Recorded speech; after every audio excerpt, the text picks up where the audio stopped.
So we just kind of summarized our closed session where we talked about web orders and Pete, by the way, thank you for listening.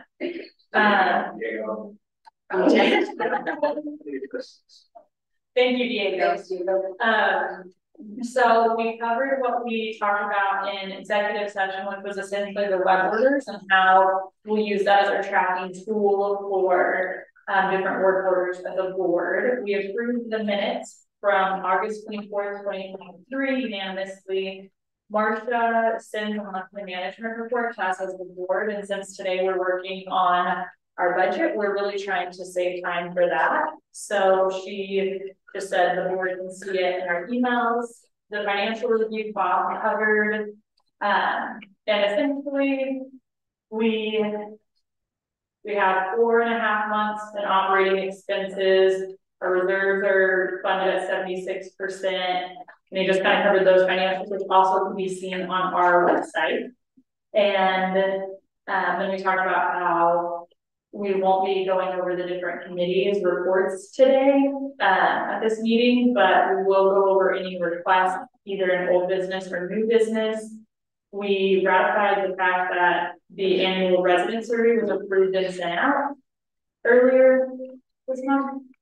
And now we are back to our favorite subject, the basketball court to multi-use court conversion. So essentially, we had a little bit of miscommunication with the contractor. When he sent us the bid, he was bidding it to go towards the baseball field, which essentially, no, we can't do because of the propane line. And so going towards the parking lot is going to be more expensive because you have to build a retaining wall and kind of excavate that.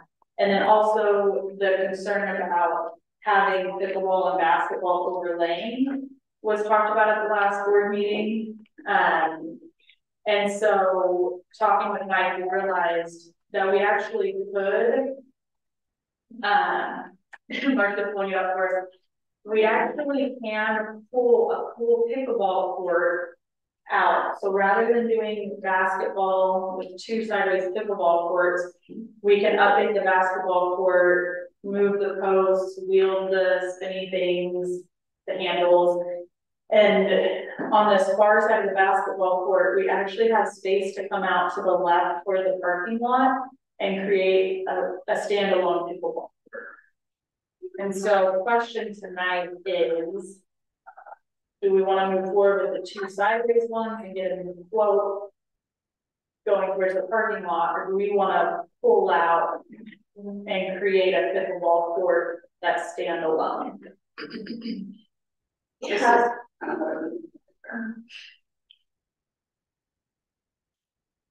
Okay, I totally get it. Hold on, I'm trying to get it. So you see where that blue line is? It would be 1 pickleball court off to the side. And then what we can do if we want is have pickleball painted in the middle of the basketball court, and we can say, you know, Monday, Wednesday, Friday, we'll have it set up as 2 pickleball courts, 9 a.m. to noon. People can come out and play. But other than that, it's 1 pickleball court and 1 basketball court. So then basketball can still have their time, but then pickleball can still have a few times a week where they have 2 courts. I like the side by side. What's the price difference you be arranging? So the original was going towards the baseball field, which is level. And I want to say that was about 60 grand. I talked to him about going to the left, and it's going to be a sizable difference because of the grade.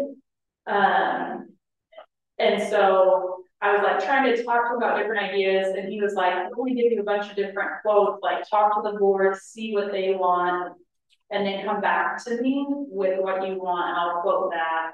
And then that can be done through web links where we either approve or don't. So, yeah.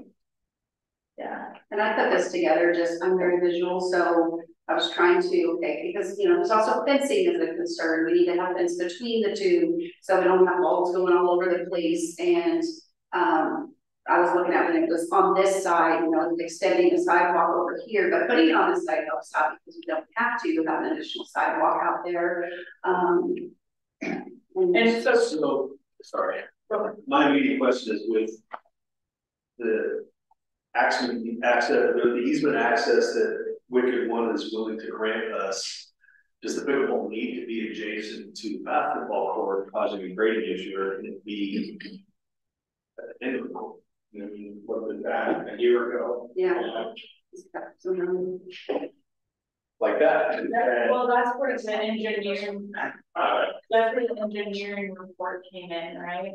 And that's where the 90K for potential yes or no. So my hope is we're a little ways out from creating the amenities. So essentially what I want to see is if we build one pickleball court, how much is it used? How much demand is there? And if there's a ton and it's been in for a while and we do an amenity survey, people are like, one pickleball court's not enough, we need more, then I think that would give us justification to do an engineering report.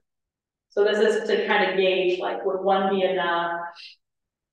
Maybe, we only have one basketball court. Yeah. And to Kat's point, this could be, you know, there are pickleball, there could be pickleball court lines on the basketball court we have shared as well. But we'd be very clear that court is only open, you know, for pickleball Monday, Wednesday, Friday, 9 to noon, and that's when you've got two going. Because I don't have the power and I don't want pickleball to overrun basketball. Right, no, I agree. That's why I really like the idea of having two separate courts. Oh, like this, okay. Well, how configuration, whether it's, you know, near the parking lot or to the south of it. Part of the economy of scale on this also is the fact that they are, because of the proximity right next to each other, we're still only putting in the 4 lights on one, and it's enough to light the whole thing instead of having a separate. Yeah, because if money was not an issue and we had our druthers, then absolutely, let's put this out here, let's put some, you know, sand volleyball out here, let's pack it in and call it the, you know, a riding arena. Yeah. But there's limitations. No, I like that. But we don't have any idea. So we talked about it, and it's depending on what we want, and that's the issue is, so if we want this for sure, it's gonna be with the grading and the extension, it's gonna be closer to 80,000-90,000, but that's also, we're also gonna have to decide on fencing. So do we want, he said that one option would be an 8-foot mesh fence, which he said is sturdy enough to hold the walls, or would we want to match the current 10-foot metal fence that we have? And then what type of fencing would we want between the two, basketball and pickleball? Would we want mesh, or would we want the metal? And that's where when I was talking to people, like, I don't want to bid like a million things, like they'll just tell me what you want. And in the grand scheme of things, some of those, like to give you an idea, the difference between the mesh and the vinyl coated chain link like we have now was approximately 3,500. So in the grand scheme of things, it's not a huge difference. So it's one of those things, if you're gonna do it right, but do it, I mean, obviously we had to have limitations. And part of the issue, you know, Kat's talked about excavating, and this would end up having to be a retaining wall here around this corner because it slopes up so much towards the parking lot.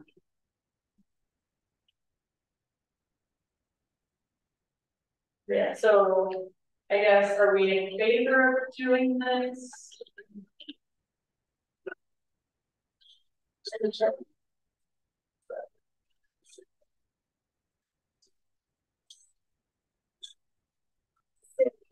Wait, I mean, oh,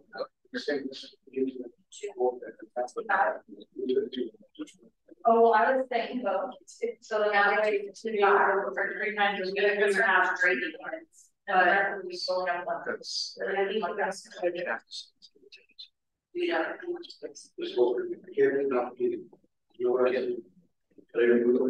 Yeah, so the other thing is we are already having There were 136 responses to the annual survey, and a lot of them have session.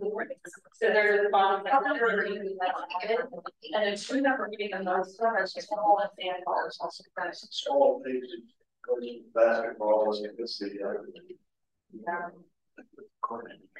Sort of how to get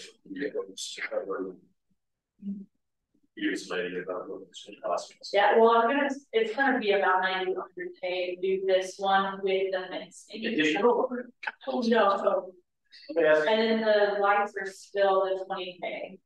Yes, when you say mesh fence, what are you talking about? Or is that fencing? Is it or like a windbreak fence? No, that would be the fence around the court itself, so that way if somebody can fall, past the net stop. Oh, just prevent the ball.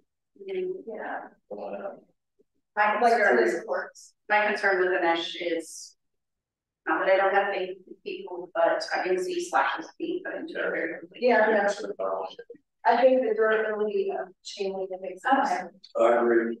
All right, so I'll make a note. So we are interested in the basketball with pickleball lines, and then adding pickleball on the far side for the parking lot. We would like the 10-foot, what do you call it? Metal fence? Vinyl coated chain. Chain link fence. And then do we want to, like, between the two courts, are we wanting, would we want like would we want that to be 10-foot as well, or 6 foot, and then like a little gate so people can go in and out? I would say 10 foot for a couple of reasons. One, it needs to match the existing fence that's already there, and two, basketball was pretty high, so all the way over the fence landing. Okay. So then we would do the 10-foot fence. What are you think, like all different kinds of pickleball, or would we leave one side I think like 6 foot between the basketball court and the pickleball court. Okay.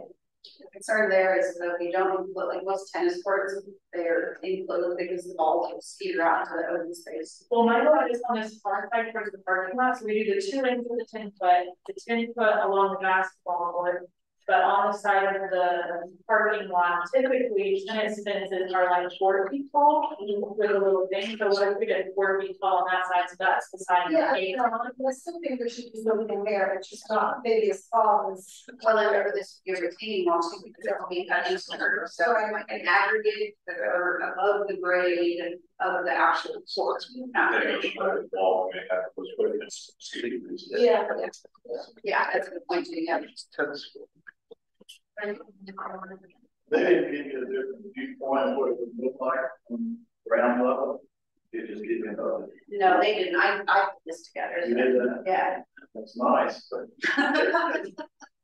Well, they put it in different ones. They haven't overlaid it on our property. They just given us what it would look like in the dimensions. He said he can do a mock-up, but I think it's moving on back to somebody sure it's like, yeah, we can ask him for once we get all the final, this is what we want. I guess, I'd like to see it. Yeah.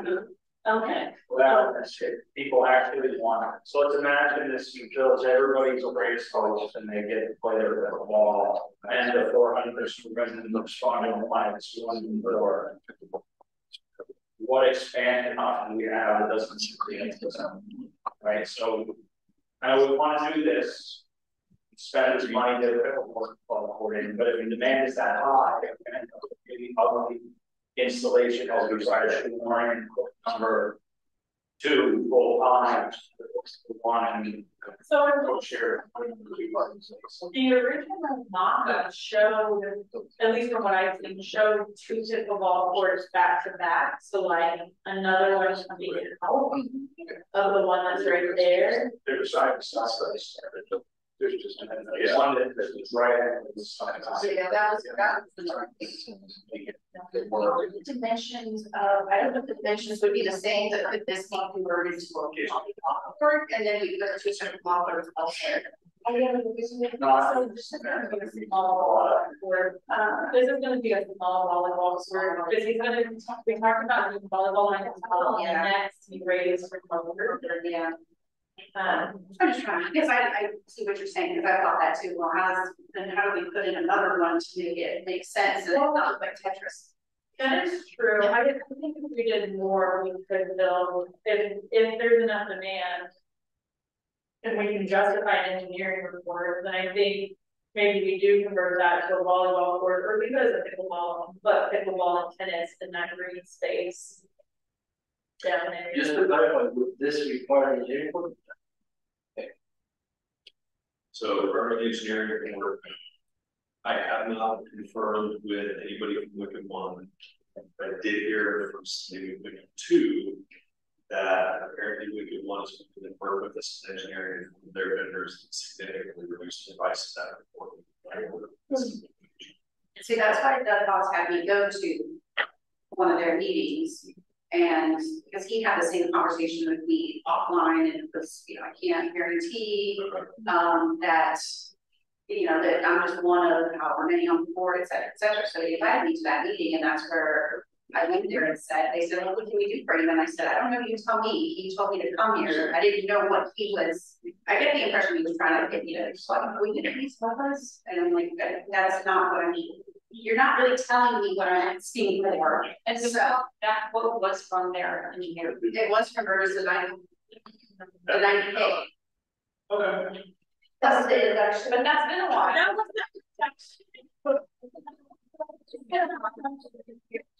That was what the boss had mentioned to me. He said, just get someone to put something on paper. And then we'll, basically the review process would become the design development or the engineering process on their end. And we would just pay whatever design review fees are being charged by WC1. So if we go, that's part of the impetus for me putting this together too, was okay, I'm going to need to submit this to them. So let's make sure we're on the same page. And then if they're requiring some additional engineering, like, sorry, you didn't tell us we're going to require that if we go through this. So you tell us. I wouldn't want to do the process, but what if Bob checks on that again?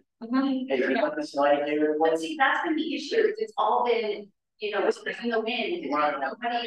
She went to the meeting when I'm hearing these whispers, tell me the truth. And they were like, I don't know. And then it got assigned to some committee, and then I followed up with that right MOC, and she's like, oh, well, we spent 6 months on this whisper. And this is where we're at. This is where we're Like, see what we're up. Yes.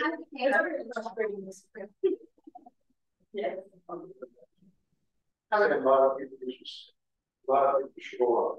I really managed to come about 1:30. Somebody has come 1:30 to they don't manage it, but you're going to have a case about it and then there are online reservation systems that some of my colleagues for communities, other CCMC managed communities are using that we can leverage. I sat one over to Kat that I was like, okay, I saw this is really cool. And so of course a little bit, but there are resources out there because we would absolutely have to have a reservation system. And it'll schedule, like Kat said, if we already use the basketball court for spillover, certain hours it can only be reserved for. And we would create a new rules list, and it would include that and be on our basketball court. This will be a pickleball court. These days, now, other than that, it is best. So, what are y'all's feelings? Do y'all want to move forward with it like this? I think we need to move forward.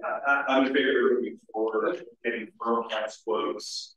If we're hearing $9,000 plus 24 lights, the reality is that's not how we going into what we've already approved to spend on the project. So, and remember, sorry to interrupt you, but was 27,000 is the resurfacing of the basketball court, which is already in your research study. So that comes out and come out of research that. yeah, I think we should move forward with this. That's another motion. Firm price. Well, I mean, do we need a motion? No, we're not really doing anything. That's true, okay, I wasn't sure if it was money. The search can't be done all at the same time. Yeah, that's kind of how this all started, was the basketball court needs to be resurfaced. And the handles need to be soldered on, and the basketball need to be moved in, like, there's things that need to happen. All right, awesome, so I got this written out, and I'll send it over to you and my leader. Perfect. And then I'll also say we need a mock-up for what it's gonna look like inside of our space. Residents see that. Yeah. Thank you, Kat. Thank y'all for putting up with this super long process. Okay. All right, that's me. All right, so it sounds like we're on to new business. So the resident vehicle survey is live. We have over 400 responses already in this week, which I feel like is pretty exciting. And the strategic planning committee would now like to look at creating a vendor annual survey to just understand and better enhance our relationship with our vendors. The birth of this idea came from the Camp Gladiator stuff. I remember with y'all were on the board when this happened, that there was a group of residents who went to work out up at the splash pad, and Camp Gladiator was up there and told them, you can't park here. And the residents were like, we can park here, and they were like, no, you can't. And so it turned out the previous community manager would like yell at the Camp Gladiator folks, and they parked on the roadside and told them that they could only park in the parking lot. And so the Camp Gladiator person was like, if y'all take these parking spots, then we park on the road, but we get yelled at. And she's like, y'all can park here to prevent that. And so this is trying to help us. And I don't have these worries with you at all. I don't see you doing anything like that. But part of this is for us as a board, if something like that is going on, I would like to hear about it. But then it's also what other people brought up, Marsha and others on the strategic planning committee, is sending this out to realtors. What are they seeing other communities doing that we could do? What are they hearing? Like, what's on the word on the street about us as a neighborhood? What can we improve? And then also sending it out to like our vendors who come to their Thursday or different events, just to kind of get a more holistic view of how we're doing as a community, and hopefully like teach some improvements that we can make to become better. So that is our goal. Y'all have any questions? So I'll say that it feels like a wildly different scope of stakeholders tied in there. So I would say that doesn't feel appropriate, right? You want to talk to our vendors, that should be handled as part of the evaluation process, and they have a feedback forum there, and the questions go that channel. If you want to take interest from realtors and those we service, that's an entirely different pool of questions. Like, you'll not get anywhere good taking all those stakeholders and popping them into a single pile. So yes, the idea of community competitiveness and how we address those, we should do it, but I think you got to throw those in completely different piles. So you put it together, it's going to be a mess. And I think you're right. As I thought about this, it most likely is going to turn into 2 different surveys. And I would just like to get that process started, because I think you are right. It is 2 different groups. Yeah, just to clarify, so you're gonna ask like a full vendor what they think about Belterra? I think so. I think they could give us feedback on our pool that we might not otherwise have. And the full vendor is the vendor that we, pay, right? So think about it this way, right? You don't need to speak. When you get a performance review of work, do they give you a survey where you provide your questions and your feedback to management at the same time they give you the write-up of what you're doing well and what's wrong? Right? This is exactly that. We are giving them evaluations and provide them feedback constantly. This is their chance to give us input of, you know what, I would love to search it more, but you're chirping around and changing the schedule every week. My plan in here, but the gates will stop. Any of those things have that dialogue, so that if there's something we own, we can make it better, and we can help them do a better job so they can take better care of us. We don't need to ask them to think of the landscaping up front. Yeah. It's how are we as a partner? Are you excited to have our business? Or are we the worst customer you got and you can't wait for us to take that business? You're gonna be. An example of this tool is the pool maintenance company, Wow. because he is very, very vocal with me about your sand filters are inadequate for the size of pools you have, your, you know, such and such community has done this, and I recommend you guys do this as well. He's, yeah, I can tell you, he's not afraid to give us feedback. Oh, and the other thing that would be nice to hear as a board member and to be able to read and kind of process, not just you hearing it, but us also hearing it. Yeah. I think it might be just skewed, I'm not against it, but it might be skewed because they're getting paid well, so I don't think they're gonna. That they would be hard to offend us. I think they would be. Some might, some might. But I feel like you might get more useful signals from the realtors, but I'm not against it, so. Yeah, the realtors will be very honest. So given that the process in the past has been to the committees to request these types of projects, to engage in these projects, that's why it's on here as an action item. So is there a motion? You can. I motion to approve the strategic planning committee, start working on a annual vendor survey or surveys. May I have a second? Second. Okay, any discussion? And just so you know, this will be something that's brought to the board for y'all to look at, and you can still be like, oh, actually that didn't go the way we thought, or you edit it this way. So this isn't you approving that be sent out, this is you approving it potentially being done if you're interested. So I would suggest it go back for refinement of the project proposal. The better reflect the intended scope. Because right now, we approve it. Don't believe that this would lead to something that would be satisfying. So I'd like to better capture the end state in the project plan before we don't do anything.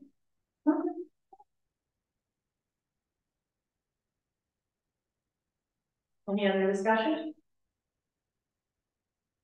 All right, all in favor, say aye. Aye. Any opposed? Nay. So it sounds like that motion carries with, Fred, did you say aye? Or did you say? You want to be, okay. So the ayes, do I say aye? You said aye for you? Or did you just write that down? I just write down the names. Okay, so you got it. All right, so the motion does carry 5-2. All right, thank y'all. The board, so we're on to the 2024 budget workshop. The board received drafts of the budget and narrative explanations for the BCA operating BCA reserves, co-operating and co-reserves. The BCA capital improvement budget draft is not included as the board will need to decide how much to contribute to this fund in 2024. This is an opportunity for the board to review and discuss the line items. The board will adopt the finalized budget and set the 2024 assessment rate at the November 9th meeting. All right. So we kind of ran down the description, the narrative of each line item at the board workshop this past Friday. This past Friday. We recorded that, sent it to those who were not able to attend that or participate in that. So I don't know, how would you guys like me to proceed? You want to go down each line item again, or do you want to just any questions that come up? I can just kind of hit the high points. I did one slide here just to kind of hit the high points of each line item. What do you think, Madam President? Well, I have questions about the two lines. Okay. So I checked two drafts. One of them has a 10% increase, the other one does not. And when I went through these two PDFs side by side, first of all, I'm seeing 401 dues. There's a $109,000 difference. Well, because the one with the increase is contemplating a higher assessment rate. Yes, what I'm trying to see is everything here except the line that talks about additional fund transfer. The 10% increase has an additional fund transfer of 61,561. Correct. It says transfer to the capital improvement fund. Now, this explains only $61,000 of $109,000 increase. Where is the rest? Well, that's where in the narrative it explains any line items that are different from the previous year, either up or down, and why the change was made. Well, yes, but may I show you this? Or... Sure.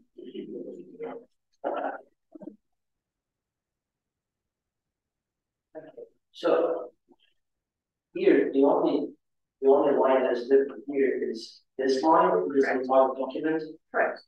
And this difference is $61,000. But with the 10% increase, there is $109,000 difference. Correct. So where is the rest? Like, how do we expect the rest of it? It's either up or down in all the other contexts. No. So when you compare, if you look at the next page, at the next couple of pages, the one you're looking at is just the narrative. If you look at the next one, there's the total, and then there's the prior year budget, and then there's the change. And it's that's what I pulled any significant changes to build this to explain what went up, what went down from the previous year. So there are line items, budgeted line items that we do see increases in, and there are some line items that were reduced over the prior year budget, but the overall effect is, if you don't contribute to capital improvement at all, it's about a 4% increase to cover the difference in just the operating expenses as it's laid out here. Okay. I kept each one of those budgeted increases. All these other expenses and income are all exactly the same because they're saying the exact same from what is uploaded in the Google Drive. Now, there were a couple of comments from the workshop last week about, look into this. I think maybe it needs to be 10% more in this area. So there's a few adjustments there made, and that is the net effect we see here. So that's why we're workshopping this. But it wouldn't have made much sense. I wanted to make sure that everything was kind of apples to apples on the expenses based on the feedback I've already received from the board. Well, a lot of things here are apples to apples, except I'm just seeing with the 10% increase, $109,000 increase in budget, but and only $61,000 effect to compensate for that, and I can't see. Would the rest of it be just sitting and operating then? Well, the rest of it. Well, it's not the same. You could not accept those two lines. So I don't see the difference. I'm not sure. Maybe there's a typo somewhere or something that is not explained here.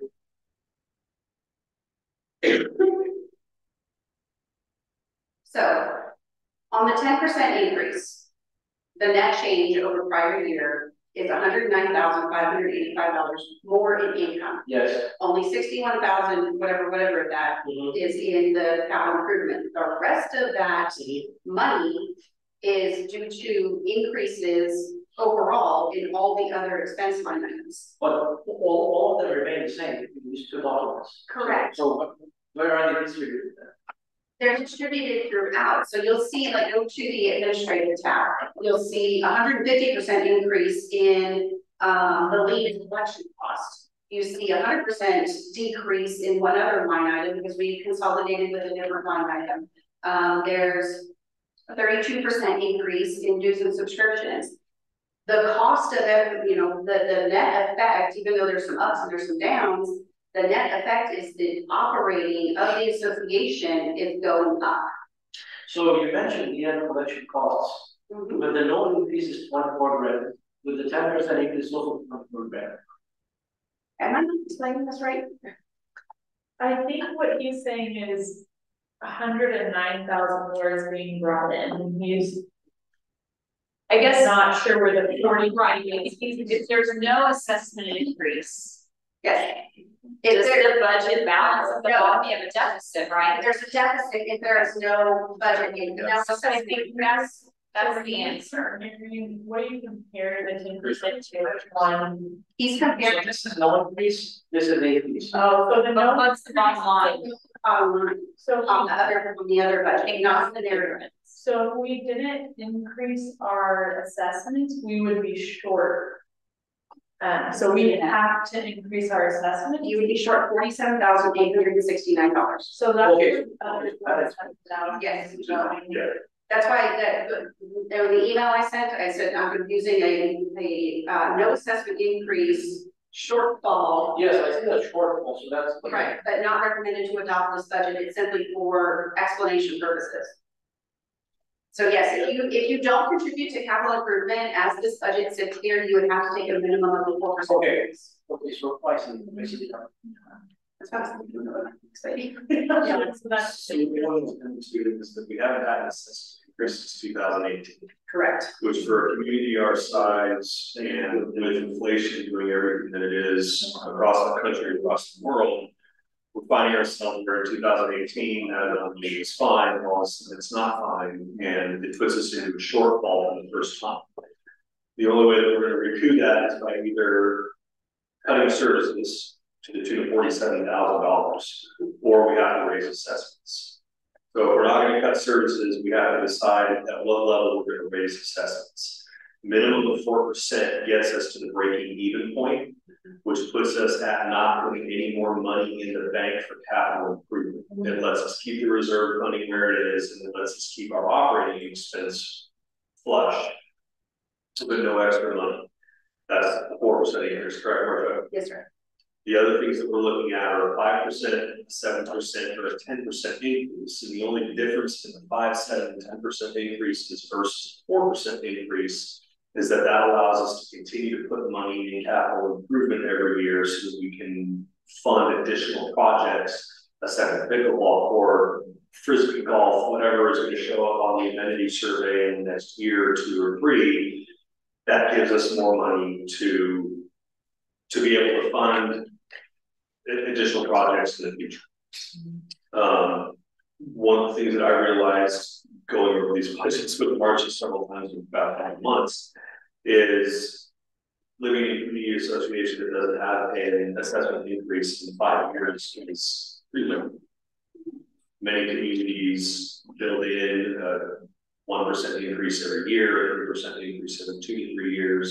We've actually been pretty good at it. I've lived here for 8 years and I've only had my assessments increased once. But that's where we are. We are a shortfall this year to the tune of at least 4%.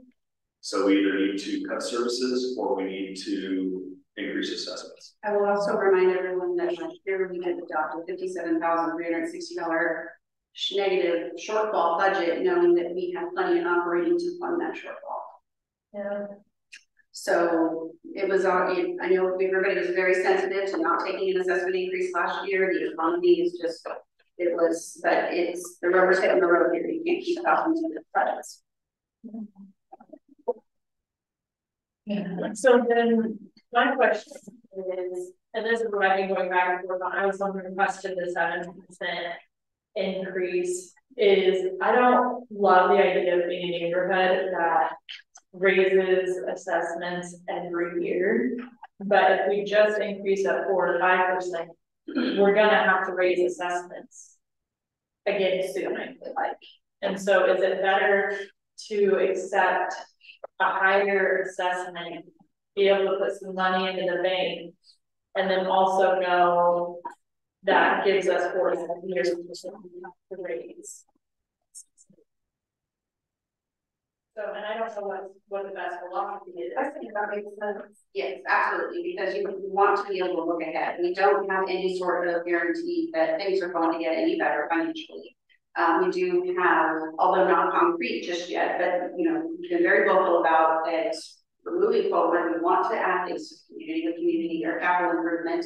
I think there's some credence to continuing that momentum and not cutting out capital improvements at all. But I'm not in favor also of taking a 1 or 2% every year, just strictly from an accounting standpoint, because if you raise assessment every year, people are going to change their automatic withdrawal amount, and it can be a number. So if you go to every 2 or 3 years, and one of the things Bob and I talked about, and I think I mentioned this on the workshop call, is putting together, you know, a 10-year prognosticate of what are we looking for? What is now today a reasonable, you know, increase in cost of goods and services year over year? What are we wanting to do? What are we planning to do long term? This is more special projects as opposed to, you know, capital improvement sort of thing. And put it in there. Like, let's look ahead, and then we can reasonably say whether this is a tool the board keeps internally or publishes to the community. You know, to say, listen, here's what we're looking at. And you can count on every 3 years, we're going to take at least a 3% increase. And it's a little bit easier to swallow. I'm passionate about my money too. Like, I like where it is today. But the cost of services, everything goes up for everyone. As he's speaking around the cost of services, everything, gas pump, we're all facing it. So do homeowners associations. Yeah, and I agree with having a plan. Yes, we have to have a plan, and we have to be able to justify an increase. And I don't want to raise. I don't want to get into necessarily raising assessments on a regular basis unnecessarily. I mean, it should just be on an as needed basis. And the reason I lean forward with going to a 10% increase right now rather than a lesser increase is because in the big scheme of things, I don't think that's a lot, especially considering we haven't had an increase in 8 years. So we're kind of making up for lost time. And because it also helps us going forward to maybe forego another increase, you know, for at least another longer period of time. That's the cost now. Yeah, I mean, maybe not another 8 years. Yeah. No, and I mean, things were good for a while, you know, and not it's that plan is not a built-in stuff we take assessment increase. It's just something to be able to say, sure, reasonable expectations for we can plan. And you know, if you guys can follow the graphics that I include in the financials every month, you know, there is in there a graphic that shows, you know, what how was last time took an assessment increase, what's been the cost, you know, CPI going year over year, and yeah, you guys are definitely way behind that. So some dirty math that I was doing right here, the 10% increase, we're all currently paying $136.50 a quarter. 10% increase would bring that up to $151.25 a quarter, which is an increase of $13.75 per quarter. So at our current rate, we're paying $550 a year per house. With a 10% increase, we have a $605 per year. So it's an increase of $55 per year per household. That $55 increase divided by 12 months is a $4.58 increase per month per house. A 10% increase. And yes, when you look at it that way, 10%, I can do that too. So a 10% increase sounds like a 10% increase, but per house, that's less than $4.60 per day. That's less than the cost of per month. Oh, sorry, per month. Say you can go So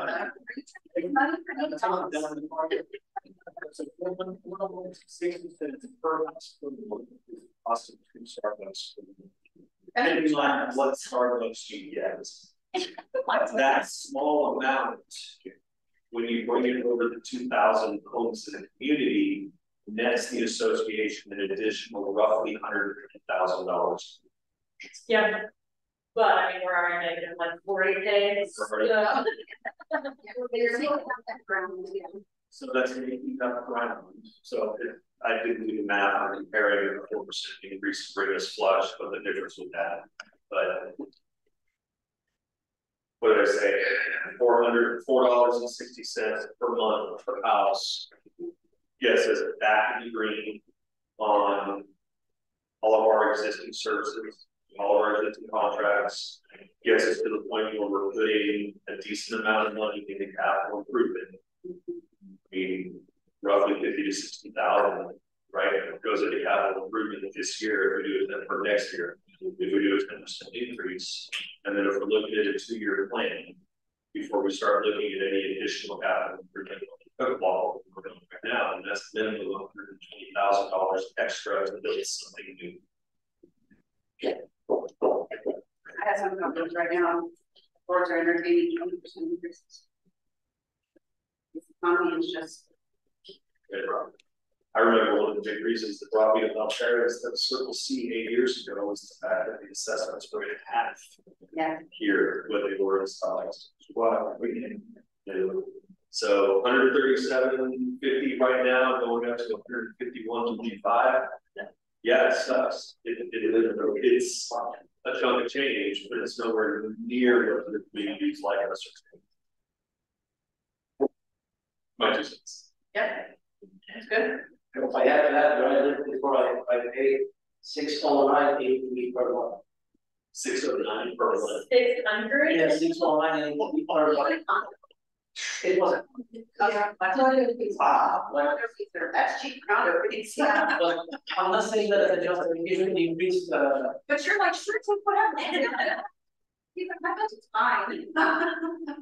Well, go ahead. Question, are we looking at or targeting places or just they have to get an ongoing study about what we can cut?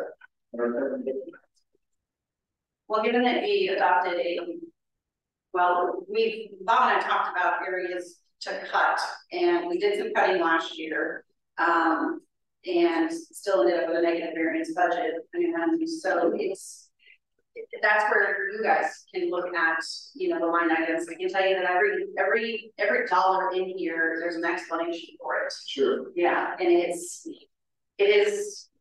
funny because I've said this so many times in like broken record, people always think, what's possibly go into an HOA? Well, let me show you. The budget will always tell you, that information.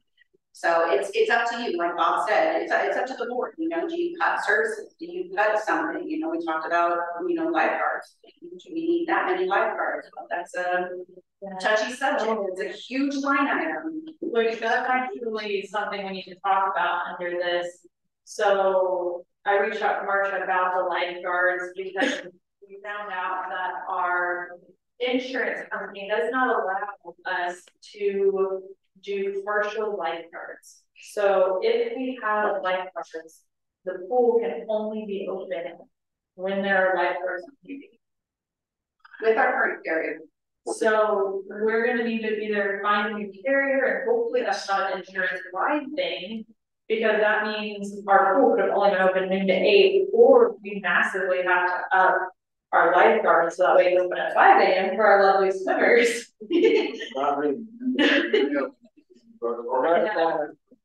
So Yeah, no one.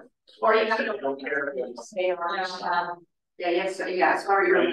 That seems broken, so I would hope that a more rational insurance provider has more rational policy. There would be. I talked to the broker, and he's like, yes, there are other carriers out there. It just so happens that Central is one that is not a fan. They do not like the partial sailor, partial lifeguarding, and it Increases liability to them. it's for them, yeah, it For insurance liability. Sayer is actually increases the liability.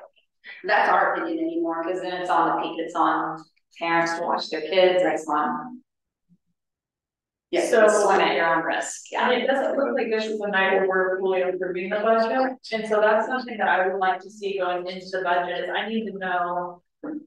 Because it sounds like March is when our insurance is up. And so March did reach out to them and they're okay with us keeping the pool open at this point. And we will be covered with the pool being open, but they will not come in with us if we do partial. So, and that we would start searching for in January, December, January. He would go over it on the insurance. So you can't do it anymore. I think it's 90 days before the renewal. So, and I'm not concerned about that because there's plenty of properties out there who have no lifeguards or they do partial. The only time it gets into a sticky wicket is if you have diving boards or slides. There's more risk for injury. Yeah. But we are seeing, unfortunately, there's even with lifeguards on duty, you know, accidents still do happen. So it's not, having the lifeguards does not prevent you from still being sued. Or people drowning. Or people drowning, that's true.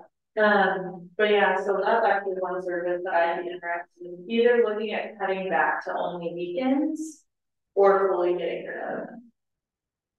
It's a big nut. Since you're talking that 15 cents per day. Perhaps. Thanks, Raymond. Thank you. But when we're going to approve the budget. Correct, but this is definitely a time to talk about it. This is a part of the workshop portion, is to talk about it and get a consensus on lifeguards. What's everybody think? Because we need to, yeah, it has a massive impact. And I feel like Keith brought up a good point that if we do think about lowering or getting rid of lifeguards, that we should kind of make that known and allow people to speak. Right, yeah, so me and my family, I couldn't care less if there were lifeguards. Kids don't need them, kids know how to swim. But that's, so I'm going to put my blinders on, forget my own personal situation, because I don't know how many grandparents have their kids come and stay with them, how many parents never learn how to swim, want their kids to learn how to swim, how many people use this as a way to not pay attention to their kids in their summer while they do other things in the pool while their kids, but like the baked-in assumption of access to the pool contingent upon having a lifeguard, and then if we remove that, and so they officially lose access to the pool because we no longer own the lifeguard, then I'm concerned about that. And so even if that only affects 10% of residents, that could be enough to make us need to carry it to make sure that those 10% can still enjoy that amenity. Yeah, it's a valid concern because I mean most of our new community clients, they don't even start it. Because once you start it, it's hard to undo it. The neighborhood in the area that carries lifeguards that are approved. Well, what do they do? Just have insurance? So say that we do. That's what. Literally. And it's not like the closest community to us that has lifeguards is Spider Ridge. Spider Ridge has lifeguards. That's geographically the closest community to us that has lifeguards is over half an hour away. I don't know. I don't know if Circle C does or not. They may do a partial. And like I said, the insurance company, it's just they want you to pick a lane. They don't want you to do partial and partial say or partial. If we abolish lifeguards. They'll do that then, yeah. Are they going to discriminate? No. I asked him that. I said, okay, so how much more is this gonna cost us? He goes, it's the thing. They view the risk of basically like you go to the pool and you don't know if there are lifeguards or not because it's a partial situation and they view that as more of a risk. And part of the reason I was kind of thinking of getting rid of lifeguards is it doesn't necessarily prevent drowning. There's a drowning in San Antonio where lifeguards are on duty. It doesn't necessarily help us liability wise. If we got rid of it, we might not have to raise assessments. Or we will raise them very low. Let me ask this way, has there been an incident where lifeguards in Belterra saved someone's life? No, I have saved multiple kids that weren't my own while lifeguards been on duty, and I've only been approached once by a lifeguard saying, "Oh, is this kid okay?" And all the other times you didn't notice. So I'll throw it out there. I believe that the lifeguard model that we use is a false sense of security with absolutely almost no possibility of utility to do that. It's just the optics of it. It's optics. Like a perceived sense of safety. You're exactly right. All the drownings were very silent except the one that the lifeguard approached me at. And that was a 2-year-old that grabbed their floaty and ran into the pool, jumped on it, fell. I was sitting with my kid putting sunscreen on and I was able to run to the pool and get the kid out of the pool before the lifeguard noticed. And then the lifeguard came over and So was are they just searching, like, searching the web on? I mean, they're sitting there, I just, maybe their eyes were somewhere else, I don't know. So, so And they're not allowed. having retired from a career where like I instructed water rescue, I've got a lot of experience in this realm. Drownings don't look like they do on TV or movies. They're not loud, they're not a lot of splashing. It's quiet and they literally slip in the water. And if you're not trained to look for that, and if you're not constantly looking around, you're not going to notice it. People miss it all the time. And we hire teenagers and trust them to watch our kids in the pool. We engage a company that hires teachers. We shift our liability in this, we hire a company. Yes. The oldest child I saved was an 8-year-old, and I was holding, it was Tara at the time. And this little girl slipped under the water, and I could see her head come up and I went under, and I was trying to think like, oh, is she playing? And she did it 3 or 4 times before I offered to pick her up. I was like, are you okay? And she was like gasping for air.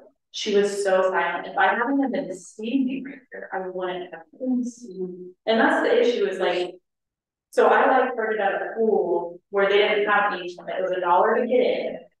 And I mean, it was the most stressful job I had. I would pull 4-year-olds out of our like 10-foot diving well regularly. Like parents didn't come on this. And so anyways, our pool is very different from that. You can't enter those gates, or you're not supposed to, and you sign this paper saying that you will not let your child enter those gates under the age of 13 by themselves. And so I feel like parents technically should be there with anybody that's fallen under. Parents should be watching their kids. I don't think lifeguards make the pool safer. I agree. That's my opinion. I'm fine with getting rid of the lifeguards, but we have to have clear, It has to be. consistent. Yeah, and Well, I will say, if we recall, I'm just gonna go pull it up right now, that there was a question on the survey about, you know, do you value having lifeguards at the pool? Yeah. And the last time I looked, it was very heavily, yes. And I think. so there's, Is it become useful? They value them. And that's, so the issue with that, and I thought about it because I did go in and look at that as well, is I probably would have put yes on that as well. Like I do value it, but to what extent do you value it? And that's where I think he was probably right. We should have not included that, or you know, you were like, it's hard to figure out how to word it. So I do think it should be a conversation in person more than, because with that, I would probably say yes, but knowing that it's 90K, that it's a different assessment, I don't really use them as a person, like. I didn't think, you know, one to the other. But we're all doing house, and like, I'll work around pools for many, many years, including Mark for years. And, as a parent, when you have your kids at a pool, let's say they're 6, 7 years old, and teenagers come in the pool, they're on football and stuff, and running up and down, and falling from and running over the kids, and opting more into outside the pool due to that. There's probably a level of services, not lifeguarding, you then have to employ, or security or monitoring the pool appearance or something. Yeah. Even with the lifeguards, it's the math.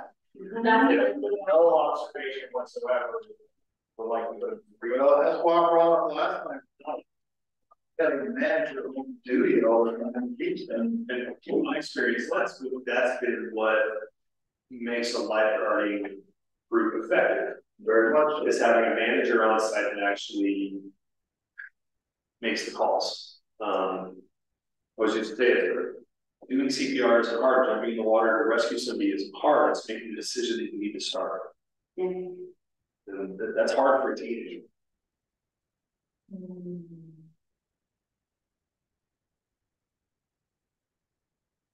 Anyone have any thoughts? I think just having lifeguards from Memorial Day to Labor Day, That's what we do now. Certain times during the day. Yeah, this is the schedule that I used 2023's lifeguard schedule, went to the dates of 2024, drafted it up, figured out exactly how many hours it would be, and plugged that into the budget. So this is confident. K, right? 89K. 89K. So for historical reference, with you guys that were here last year, the pool used to be closed, lifeguards were here. There was swimming your own risk for the adults from 5 to 9. But outside of that time, the pool was closed during the off season. Residents weren't allowed to use it. We still did the chemicals, everything's treated because you have to. It's easier and cheaper to keep it good than it is to get it good at the beginning of the season. The board decided last year to 2 years ago. Was it 2 It years? was before I joined. Was before you joined, so it's right after I joined. You were here, yeah, so. Okay, I was here. But No, so we voted on it the year, so the board voted on it the year before and approved it, but they only approved it for a year. So then we re-voted on it. And so I actually thought it was gonna be like an annual vote thing, because I remember sitting there being like, it's been open year round, why are we looking to change it? So that's what happened. Insurance is, we were a not public time never lifeguards here, and that's how we were insured. And then the board made the decision you have will be swimming at your own risk between the hours of 5 and 10. 5 a.m. and 10 it p.m. depends. I mean, but even during that May 1st through Labor Day, there are hours that the pool is open. Yes. And so that is still a combination of swim at your own risk and lifeguards. I think also there were staffing issues. Yeah. In the past, like 3 years that even the lifeguarding schedule as it exists today to be cut back. Yeah, that's, I remember hearing about that. 2022's summer was tough. So there's the sort of reference to why we are where we are with the insurance company and the pool. And that is definitely something that Kevin, the broker, told me. He said, listen, insurance companies are understanding because they understand it is hard to get that type of employee. So they're, even in the insurance world, they're starting to understand, but this particular one, Central, is just not a fan. Fortunately, the timing works out as far as when the renewal is, and we're not like, it renews in 30 days, we need to make a decision. So thank the heavens there on that, but. So lifeguard agent decide back to budget. But that is budget, that's not. It is budget, yeah, it is absolutely budget. So, I'll need some direction here. What are we thinking? Do we want to hold a special meeting or a town hall to engage the residents? But are we having a budget meeting soon? Like, to finalize it? So could we not make the front portion of that open, like, first 30 minutes or something, where the residents can speak towards lifeguarding? We can, but that would then, so then the board would make a decision on lifeguarding, and I would need some time to re-update the budget for you guys to have a budget to. Yeah, that's, I mean, I can do it. No, it's pretty good. Give you the 2 options to continue this, like get a quote for this, do just Saturday, Sunday, or not, and so then we could have those 3 options kind of going in. Yes, I can do that. I can create, I can create 4 options, like, I just need to know what those options need to be. So the decision on the lifeguards is our biggest expense. $85,000 this year. 89,000. 89,000. Sorry. It was like, cause that's one of the biggest Yeah. things, is it was almost 10% of what we bring in, which is why I was like, holy cow, are we actually getting the value out of this? That's what got me thinking about all steers. So if we don't continue with lifeguard service, that saves at least $89,000 next year. I would expect that the price for the exact same level of service will probably increase with inflation. I don't know. Probably. I wrote this off of the same rate that they charged us for this year. Okay. So running lifeguards would save us that much. Decreasing lifeguards weekends only would save us a significant percentage, and that would affect what we would need to do with assessments. Cut lifeguards completely, having them not put that on paper, that would be an $89,000 savings, so it's going to offer close to $110,000 to begin with about 10% assessment. So that would be a way to keep on trucking along with what we have right now. Cut that service makes us flush and puts us back into contributing to capital improvement. But to Howard's point, and I think he made the same point, was the stopping of the running. So we talked about potentially like pool monitors in the past to check to make sure it's residents coming in. Like maybe we have some sort of monitor up top and at bottom, just to make sure people are obeying the rules, or maybe we just, I don't know. I've never done a pool monitor before, so I don't know how it Pool works. monitors are generally cheaper. How really would you think, like $4 or $5? So you run into the risk, if you go for a low cost monitor, you're getting another team. Generally, and they have trouble with confrontation and, you know, someone's bringing alcohol in the pool and enforcing things like that. So for pool monitors, I always recommend security guards, but in like khakis and a polo versus it looks like a police officer, right? Is that There is differentiate between partially guarded and partially unguarded pools. I don't know that I'm aware of. No, that they would consider that as with your own risk because they're not Yeah. able as lifeguards, they're not trained as lifeguards. What would the cash outlay be with the security guard versus with? You'd probably still be very close And to that that. close to what, 30, 35 an hour. Yeah, and this is the 30. For like, so, so it's really not a, it's net. You'd be looking at nothing. cutting the hours still and still saving money that way. You could focus on, you know, the evening hours on the shenanigans and making sure that the pool gets closed down properly. And What do the other communities do? You know? I have not managed a community with any type of pool supervision since 2015. These are big communities. Mm-hmm. Big pools. Yeah. In your experience, We had a security guard. in your experience, the adults can be found out to result.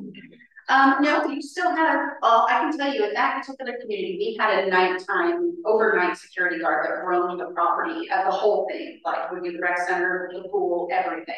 And they thwarted some, you know, shenanigans for sure. Got people out of the pool overnight and, it definitely, you know, cost additional money. That was also a community that paid for during the day, opting police officers to patrol the community to the tune of $110,000 a year. So they put a lot of money into, yeah, they put a lot of money into security, a little bit bougie, yeah, it's,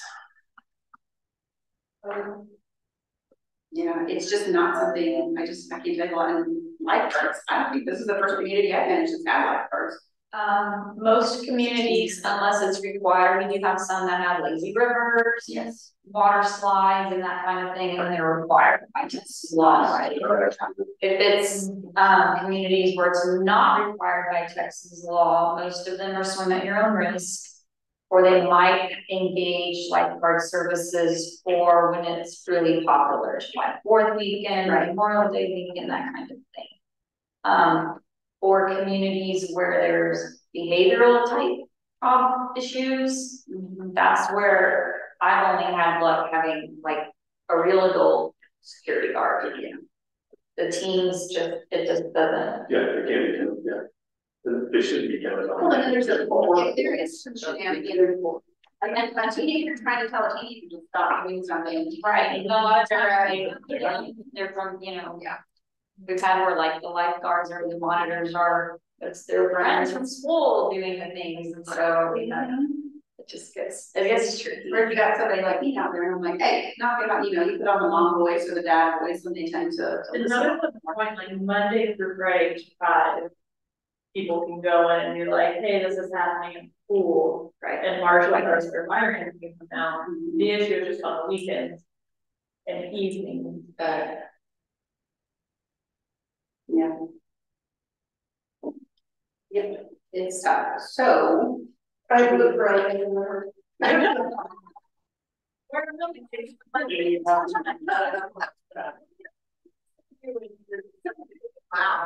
You know, that's one that I have not seen on the survey. Yes, good lady. You can post it out on Facebook. Sure. Pretty sure it was on the original, master plan. Sure. There were a lot of things on them. Developers. It would have been in the training. So what are we thinking as far as budget options? We already have for the full net of lifeguards same last year. Do we do a weekend only and Friday night, Friday, Saturday nights option? And then I can get a quote for monitors, or do we think that's not even something we want to entertain?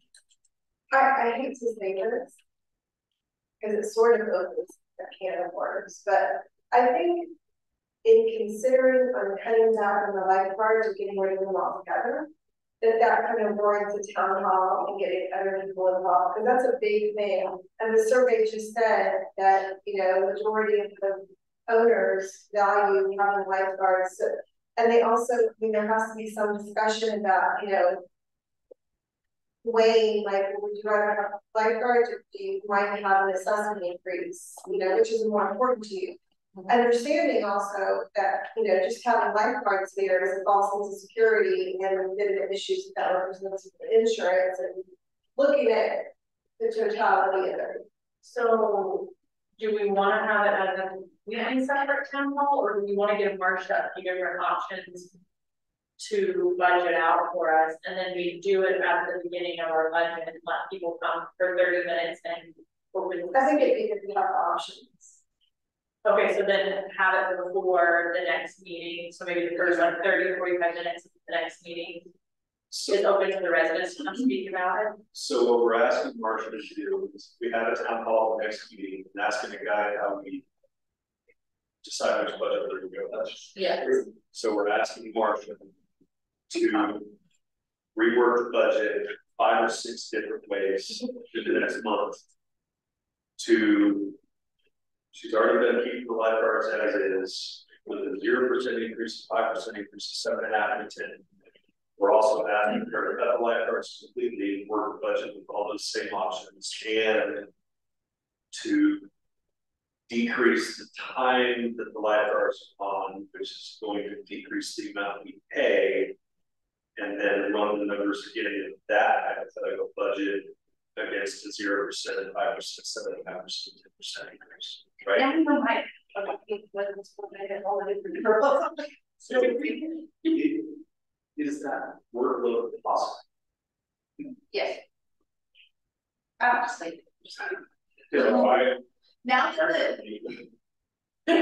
You take the break-even increase, we say we're gonna do that.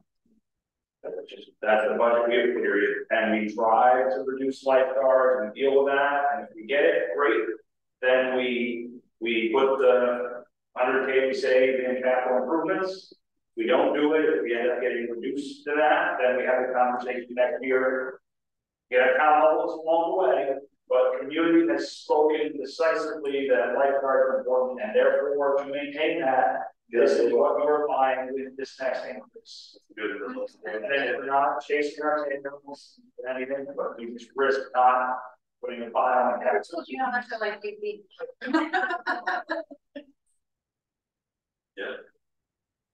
I mean, I'm honestly, I tease. I now that the meat and potatoes is done, it's literally just changing a few line items. So I'm fine either way, whatever you guys want to do. Maybe we can call the town hall for the next meeting and have several budget options ready to go based on how that moves. Well, that's my instinct, just full transparency, give people opportunity, and because if we do it before the board meeting, then that encroaches on people getting home from work, and then there could be an allegation of you're personally doing it at a time you can't come, and we don't, if that's not the intent, we don't want to have that perception. Whereas if we schedule a town hall for 6:30, you know, there's plenty of time for people to, and we craft a message that explains the situation very, very, you know, clearly, so that we can be heard. Shotgun down. You just let it. So then as much as possible. When do we have to decide this the budget thing? November 9th is the budget approval date. We can move it a week. Then if you go any further, we're moving into Thanksgiving, and we need to get the budget. I need it in people's hands by December 1st. So that just doesn't give us a whole lot of time to do another meeting, which is why I was thinking of adding it to the front side of the meeting. But I mean, we could, yeah, I guess maybe we'll just sit down at Google or something and try to figure out what day would work best for I those? to be shooting for the week of October 23rd. For the town hall. Town. Because It's 2 weeks from now. Yeah, we're trying to not charge people $20 over the course of a year. And we're gonna jump through a ton of hoops and not $20. Yeah. Like. The likelihood of making a mistake or the right people not hearing about it and getting angry after the fact. Because they only got that, like, this does not feel like a thing we should be trying to ram through. So you to think save that $20. we should try to decide a library next year? I'm saying, we can decide this year, we can not have a contract, but let's move the budget to break even with lifeguards. And have the right due diligence to make sure that people are. that's a good one, because the timing of engaging the lifeguards, we need to engage them probably in March to make sure that we can be on their schedule. And they can accurately, you know, hire up and stuff. So that coincides pretty well actually with, I mean, does it ever work out timing like this, Sarah, when you're with the insurance renewal? So we'll be able to have all of that information if we set a like goal by March the 1st.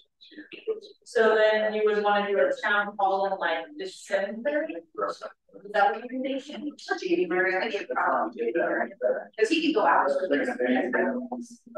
January would be better because December's holidays. Right? So when do you want to figure out to go out and this is way flat? So you're suggesting 4% increase, and then if next year you have to increase things again, if you do that all the time, well, let's say, hey, you want 4%, We go through all the activities trying to figure out. Yeah. On lifeguards. And then if we can't get there, then it's when the community has decided that this is where we want 100 to go. But so we're gonna do that, but now we've got to hold it on because that's a good decision to make as a community. So I think the nutshell of what he's saying, correct me if I'm wrong, is we know we got a 4% football. We adopt the budget to account for that sort of 4% shortfall, which breaks the seating for next year. That's the additional we have. And at some point in the next months, we have town halls. We discuss with the neighborhood, lifeguards, we're frank on the service, how much it costs, where we are on the budget. If the community decides to keep the lifeguards, then we're going to have a 5 or 10% increase in the assessments again next year. Or if they decide, you're right, we don't need those lifeguards, spend that $85,000–$90,000 somewhere else, we won't have to have an assessment increase next year. And so that gives us that gives us a solid budget where we're not going to need a deficit for next year.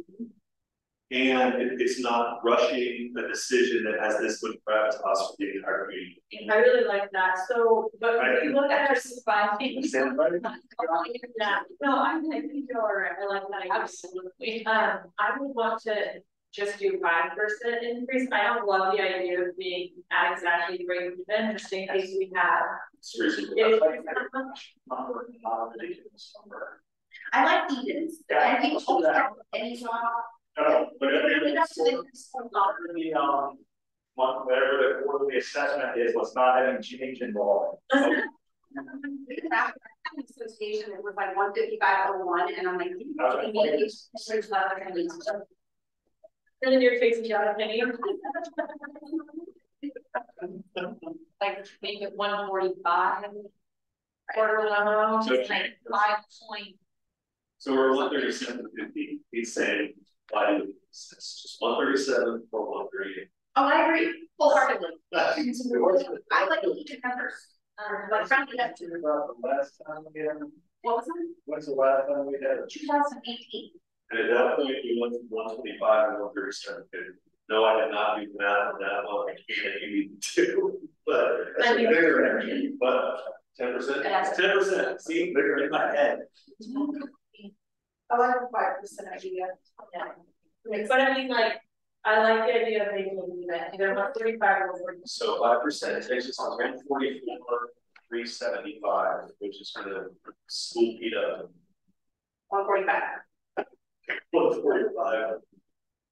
5 days. But that's not us making the decision today. So, Yeah. right? Because this was not budget approval. I think if you steer us toward the most judicious way. Yeah. And the most common sense. Even the common sense. Good job, Ethan.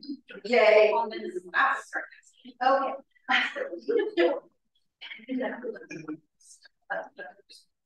Okay, are we good? I think we have our my direction. I will be at the because I would be in transit. Well, that's okay. I think we're good from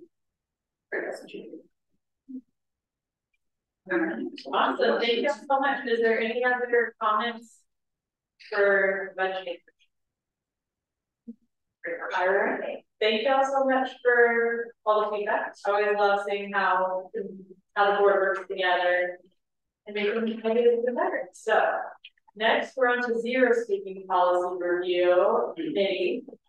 So we received an overwhelming response to the request for volunteers to review the existing zero escaping policy. Thank you so much. Management has prepared a zero escaping policy review committee charter for the board's review and supplied the list of volunteers. This is intended to be an ad hoc committee rather than a standing committee. We'll be establishing the committee and then appointing the members. Would anyone like to make a motion to adopt the policy as presented? So moved. All right, is there a second? Second. Any discussion? All right, so for the members portion, I guess I'll come later. But I would like to know which members are like really excited about. I'll be there. Okay, all in favor say aye. Aye. Any opposed? All right, motion carries unanimously. All right, would anyone like to make a motion to appoint members to the newly established zero escaping policy review committee? So for this, I feel like we've had quite a few people sign up, and it's hard to tell, like, just reading their thing, how into it they would be. And so I almost want them to look at what we as a board want them to do and say, yes, I'm really interested in this scope. Because some of them may have just thought like, oh, I just want to talk about the turf grass, or oh, I just want to talk about this thing. And I don't want to pick off a list and then have people not show up, and then we didn't pick some people who really would have been more involved. So is there a way that we could kind of share with them the policy and kind of our questions that we would need answered to say, is this something you're interested in signing up for? Yes, absolutely. And this was a little bit of a kind of concurrent, because the typical way we've done committees is the board adopts the charter. We send the charter out and say, who's interested in serving on this committee? It's been a little bit different in the past year, but people do need to know what the expectation is before they sign up. So I'm fully on board with this. That send, everybody who's already thrown their hat in the ring, send them the newly adopted charter and say, this is the board adopted. Please let us know if you reviewed this. Are you still interested? Also, the board has, these questions, and we went on to answering those if you guys have additional questions. Well, we have some questions about the zero escaping policy that we want answered, and I almost want to look at those questions and be like, are you willing to go this in depth to figure this stuff out? Okay. Yeah, you guys can send whatever you want to them to have them review to make sure that they're fully committed. Because even I was like, I knew what it was going to be, and then I read all the questions, and I was like, oh, this is going to be a really big undertaking. It can be. Can be.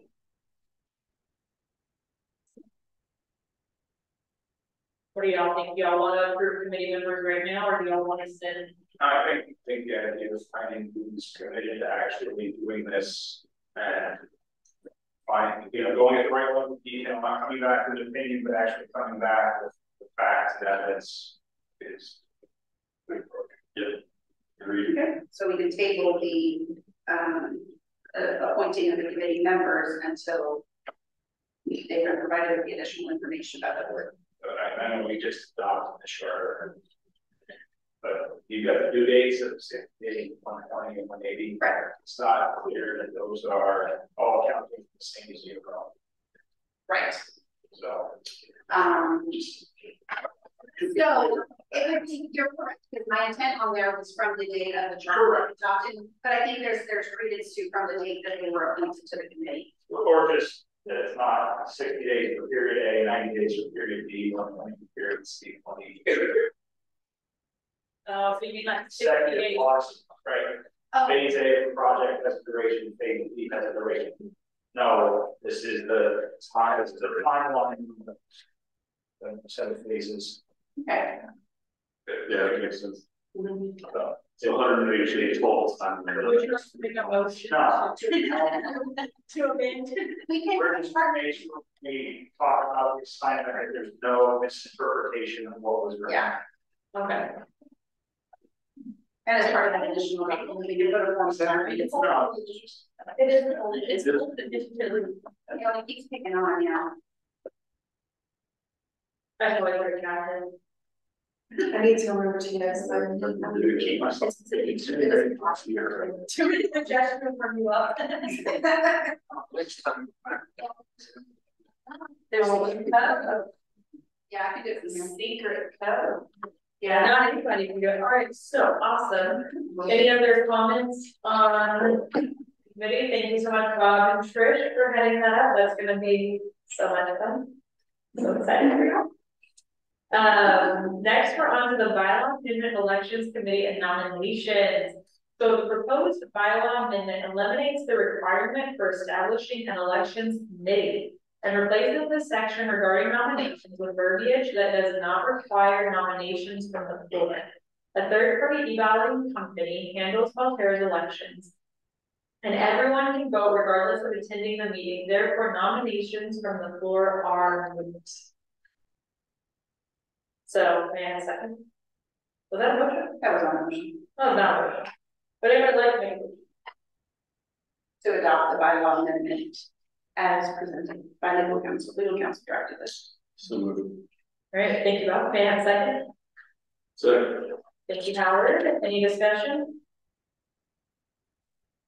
Just for residents to understand, the bylaws require us to create a committee, and it's super confusing and really weird. And so all we're doing, we're not changing how elections work or e-balloting. All we're doing is removing a non-essential, non-active committee. Correct. Because you vote, and your vote's the one that. So It's better this way too, because if you have 15 people who throw their hat in the ring, they all get on the ballot, as opposed to having some arbitrary group of people saying, no, we only want this. yeah, it's a little bit outdated. It is very I see it in the older docs for sure. Yeah, so I just wanted to explain that to y'all that we're just trying to make it a smoother process for the residents. So all in favor say aye. Aye. Any opposed? All right, motion carries unanimously. We move on to the pool light replacement. May I have a motion to authorize Progressive Commercial Aquatics to replace 2 LED in-water pool lights and 1 photo cell at the cost of $3,128.43. So moved. May I have a second? Second. Awesome, thank y'all. Any discussion?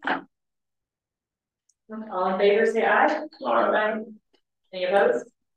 Motion carries unanimously. All right, y'all. So we've got the baseball field cleanup next. May I have a motion to authorize Sunscape Landscaping to perform a one-time baseball field cleanup as outlined in the baseball field cleanup specs at the cost of $3,759.31. This is the one that Friday last meeting, Lancaster provided a quote for almost $7,000. Yes. And I went to bid, got 2 additional bids, one from Sunscape, one from Wood Lake Outdoor, and Sunscape least expensive. Sunscape, for full disclosure, is the landscaping company for the WCIDs too. Also, not for 1 and 2. Did we ever get a quote for continual, or how often do you do this, or anything? It's included in Lancaster's bid for next year, but it's also included in an RFP also. Okay, so we clean it up now and we'll expect it to be good until we start the continual maintenance in January. Yes. Okay. So, the other stuff, So here, if you want to look at the pictures, we've got a lot of grass and weeds growing in it. And That's then- just current field better. and then the third baseline has a pretty bad, divot in it. If you can see that runs all the way down to third base, and first base also has one. And so last time we kind of kicked the ball down, so it was like 7K, and we also didn't know how much it was gonna cost to maintain, and we were further out from the maintenance being part of the 2024. Just to the door, when did we decide to cut the lines and the bases and all that? Has that been going on for a while? They've been like that. I mean, I've only been here a year, so I can't really as well. So we need to go into the bases. All the dirt, base pass and around home plate. But it- That's grass. It happened at some point in the last 8 years, like, I got here. They still do the same thing. So So this was what happened to DSYSA baseball folks came in, and this was before I came on the board. It was the spring of was it last year that all that happened? They essentially put this in. They got donated dirt from someone, and then they did all the labor to put it in. So the association paid nothing for this, and there was a little frustration from the board's perspective because they had a plan of how they wanted to do the amenities, and they were actually planning on moving the backstop further to the left, so that way there was more space between the basketball court and the baseball field, so that way they could put amenities in there and not have to worry about the propane line. So this, then doing it kind of without talking again, frustrating from what I could tell as someone who was attending the meetings. We should never allow that. Yeah, I don't think the board, like nobody, they came and they did it on the weekend. Yeah, so it's their channel, and what they said is that they were going to continue to maintain it. So there were 2 different DSYSA baseball teams that were utilizing our field that kind of wanted this. One of them was mostly residents, one sounded like didn't have any residents, and so they were like, the team without the residents were like, well, if you let us use this, then we will come in and we will keep the dirt up, and that will kind of be like our thing. I don't know what happened there, because I wasn't on the board and I'm not privy to those back conversations, but obviously that wasn't continued. I don't know if there's any contract signed, anything like that. I know nothing about that. We're not very gonna That go. was a bad mistake. May I see that picture? Yeah. Because it should have been a multi soccer, baseball, team. Now it's not. In my opinion, when my kids were growing up, that's what it was. Like soccer out there, baseball, whatever. And it was not, they didn't put lines, they didn't have their base pass or home plate or anything. So, is an outside organization using this field currently? Not to my knowledge, and I honestly haven't seen anybody playing baseball, but I'm not here all the time. But I see people do bad in practice and stuff, but I haven't seen it. yeah, I've never seen an organized team here. So, can we lose anything if we not pay for these improvements and then back in? And we revert it back without more labor. I'm just afraid people now like it and want it to stay, and now we're taking away an amenity. Would be my concern at this point. I was gonna say, now it's been so long now, that new people coming in or, oh, we have a baseball, wait a minute, what happened to the baseball? And there's also a concern right now because there are divots on the baselines, if somebody does go out there, twist their ankle, with failure to maintain this amenity, and there's sort of an assumption made that this is an association amenity because we didn't tell them to stop and we didn't undo it. Maintaining a baseball field is very expensive. I say, I contacted a company after we got the quote from Land Care, had sticker shock. I found a company that this is what they do, they come rehab, and I said, I don't need outfield, I just need infield, and he gave me a quote for her home for $10,000. I was like,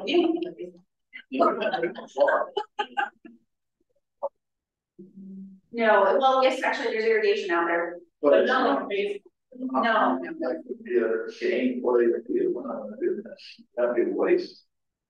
What if we turn that into? Yeah. So that was, I think, that was one of the original ideas was moving that field open, like just moving the backstop, and then you would have space to put in pickleball and tennis for that on the other side of the court. That also requires engineering. This is the backstop, right? Possibly permanent. Well, yes, correct, because you're not Yeah, doing. like, see the baseball field on that picture. He's right there, Yeah, but this because is the backstop right here. That's a little. So we're looking at now is DS, was it even DSYSA officially, or was it parents? It was dads. So a group of people have essentially tracked the HOA into. Okay, they probably had a team that played the DS and they practiced on our field. Did they pay for it? To have practice when you do? I honestly don't think, I think people just come and use our space, like, did DSI this year pay There was some, to have the photos? I really don't. Yeah, I have to. Well, I had a baseball team in the city of Austin, when practice at Butler Park, that's it. We usually like for the swing teams, there it is, and we have agreements, there's facility use share agreements with these groups. So I just need to see, I have not had a reason to pull, their agreement. So back to this $3,000 out there we have. If we continue to upkeep this field as it is right now, it locks us into play, or it puts a damper on any capital improvements we want to use in the future, because it's going to be an additional money outlay to move the baseball field and to keep it as a baseball. That's already put into the 2024 budget. So land has already got a maintenance plan for 2024. For the baseball field. Yeah, because that was part of the conversation was we need to look at this quarterly, but if it's something the board's interested in abandoning, then. So. We never agreed to it. Well, I was gonna ask, like, what's needed? For 2021, the board ratified baseball field improvements according to minutes. Yeah. That's the only document I'm finding in April 2021. There are meeting minutes that were approved in that board meeting that said board ratified baseball field. Maybe I just remember it was baseball dads. I'd have to go back. Well, that's what I'm wondering, once there was some remains to It came press board and then they like. Okay. I wasn't here for that meeting, then the board was very confused with the meeting I was in. Early 2020. Yeah. That's right as the amenities were reopening and all of that. But improving it now, I know it's money outlay now, but if there is an opportunity to move it in the future, you can move it. It's just we're protecting it now, and protecting anyone who get hurt now. So it doesn't mean you can't move it later too, but you can pickleball courts or cartridge and cartridge or whatever. So is it fair to say, I don't know the pictures on in front of you, but it's fair to say that the field's seeing a fair amount of use if there's trenching in between first or home playing first and third and home, as if runners are continuously going over and trenching in. It's good, it's gonna be, have to be maintained. Yeah, but my point is with that, with trenching you're seeing right now indicates significant use right now. It does. So I wouldn't want to take it away, no matter how it came into existence. All right. An item on the table. So, throwing it out there, well, football guy comes in and says, I don't want football. Fine. take it to the board and Or soccer. say that. I will be honest, part of the SPC that's looking at the future amenities, like between the baseball field and the basketball court, there's a propane line, so we can't really put anything concrete down. But we could put down 2 soccer goals or 2 football goals. Because if there's a leak, you're just ripping it right in the grass. Well, You know what I mean? It's like, that's exactly why I thought always so they multiple. Yeah.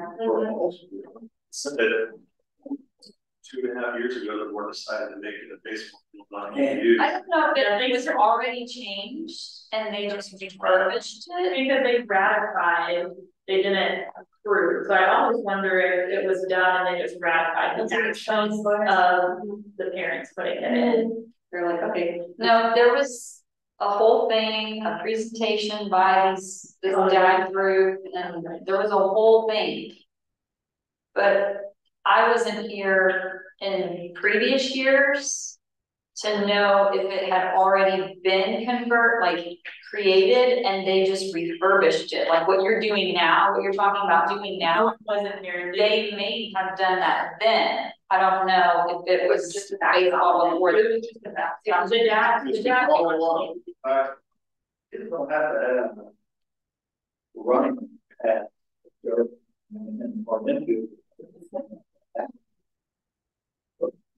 It's there now, yes. Yeah, I mean, we can go back and try and recreate how all that happened, It but doesn't really matter at this point. We need to decide if we're gonna spend the money to keep it up or not. And if we decide not to spend the money to keep it up, we're gonna have to outlay additional funds to get rid of that trenching and to turn it back into the field. It's gonna cost, I think, twice a year at least. To upkeep it. Yeah. I put it in there for. Or even more. So it's already built in the 2024. 3,000. You remember? Do you remember that maybe pull it up or not really? But I can always ask them to, if you think biannual is enough, then I can always say, hey, bump that back down to biannual. Not a problem.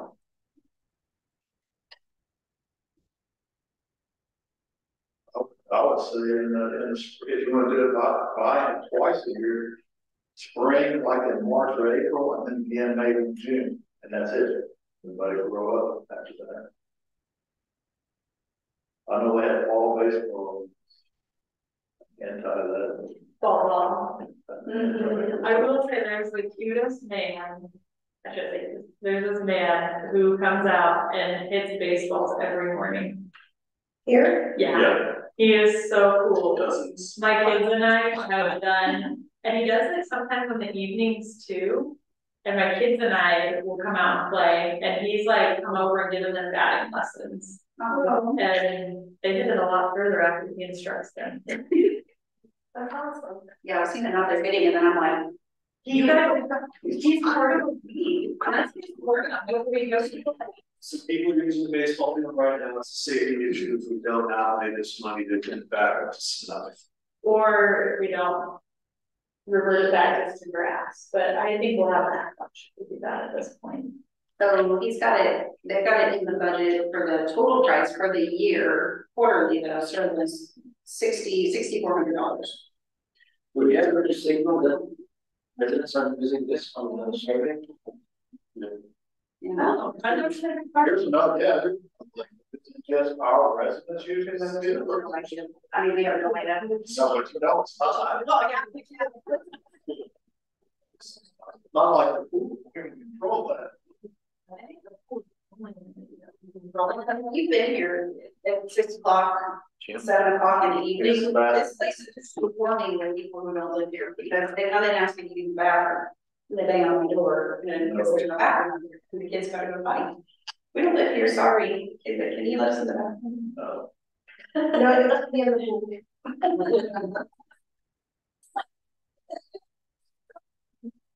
So, that. I'm working on pulling that up. I just need to take it off the internet.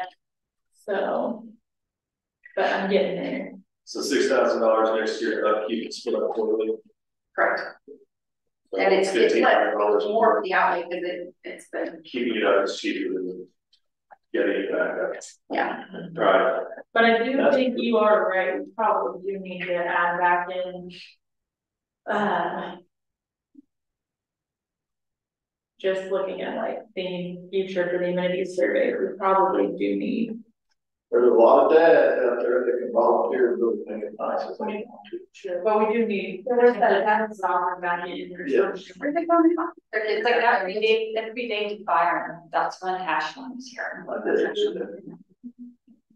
it's her fault, but you know. No, but she's the one that coordinated with the group and brought proposals Or these teams to be up north, right? She went to Dallas. She did for a while, but I think she works, yeah, she doesn't work in the industry anymore. she left, and found a job where she had more than 95. Right. I'll make a motion to authorize baseball to clean up the cost of $3,079.31. Second.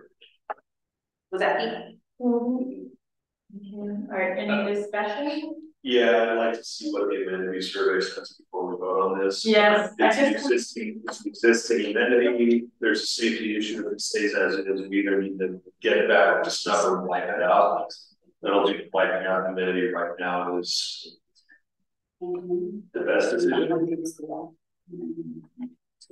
Or maybe people that use it for home, which are going to be better to, you know, clean it up. So that one doesn't have to be. Because apparently we did that before. Yeah. Currently, a lot of people will check. I mean, however, it's Yeah. so. Right, very good. I'm seeing this correctly, 11 out of 236 people have used the baseball field in the last year. Those are based on reservations. No, it's based off the survey. I mean, it's almost no one using Yeah. it. About 3,000 respondents, about. No, out of 200 and what was it, 36, Okay. 236? 11. 10% of the community is responding, 10% of the households have responded. And of those, 5%. 5% wanted, yeah. But I mean, the 3,000 is so small out of our budget, it's probably less I than would that. maintain it and keep it open in the community. We is one.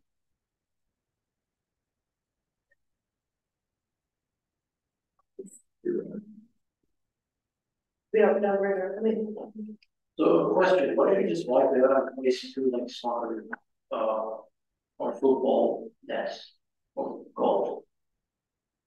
So we wouldn't have to do that, we could keep the backstop there, get rid of the baselines and the fixed bases and the temporary bases. When people want to play baseball, they can grab the bases, set them up inside the backstop, if people want soccer, can set up soccer goals. If we vote right now, because we have a motion in a second, if we vote to not do this money outlay, then we can come up with a plan to turn it back into a true multi-use field, where it can cover football, baseball, kickball, soccer, what other sports. Satisfying. I think that's all.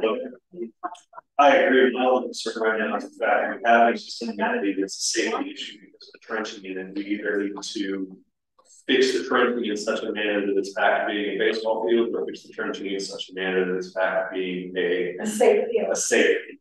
I think the latter. So we're in discussion, and somebody can modify my, or somebody can amend my motion, or we can vote on the motion and yes or no. I move to amend Bob's motion to modify the field. Or to not modify the field, to level the field so that it's safe. And that it can be used for other purposes, so it's multi-use. I couldn't read through those. Oh, I didn't know if you were something said repair. If you want to repair, like, is the goal to get rid of the red dirt and make it all grass again? I think nature will take care of that over time. I think I mean, we could do that, yes. But I think the end goal is just to make sure that it's, kind of into a level playing field. Does that mean we have to change the work window, right? I don't know, it's on state. Okay. I would get you to answer it would be cheaper if we're just taking out any of the tripping or ankle twisting out. Yeah. So I would get nervous pulling anything, taking any amenities away. But we're not taking it away. I can see some people feel like if we remove the sand, we're taking it away. Like we're downgrading the amenity. Personally, I would want to hear. From one of those 10 I think this is in the same camp as some of the other stuff, right? You pay the $3 grand, you buy us 9 months, and you figure out what we want to do and then we're in the complex. Well, but in fixing the field, it might cost $3,000, but I'm just saying that I think it should be multi-use rather than. But I don't even have a vote to ask it. Somebody to either prepare it or level it and then drop the fisher's mount and all that. Like, I think even the move to multi-use at this moment, We would have to get quotes to see what that is, what that would cost to get rid of the baseball. and then it's not. So I don't know what's Well, you know, that's, and bring it in the one field or and then grass. And Right. bring it- And she just pointed out that I was actually looking at the wrong number, so that was for how people view that's their rating of the baseball field. The number of people who said they used it within the last year is 32, 15% of respondents. So far. Yeah. But yeah, I agree with you. I mean, we could even make it part of the town hall. I don't know about lifeguards. Looking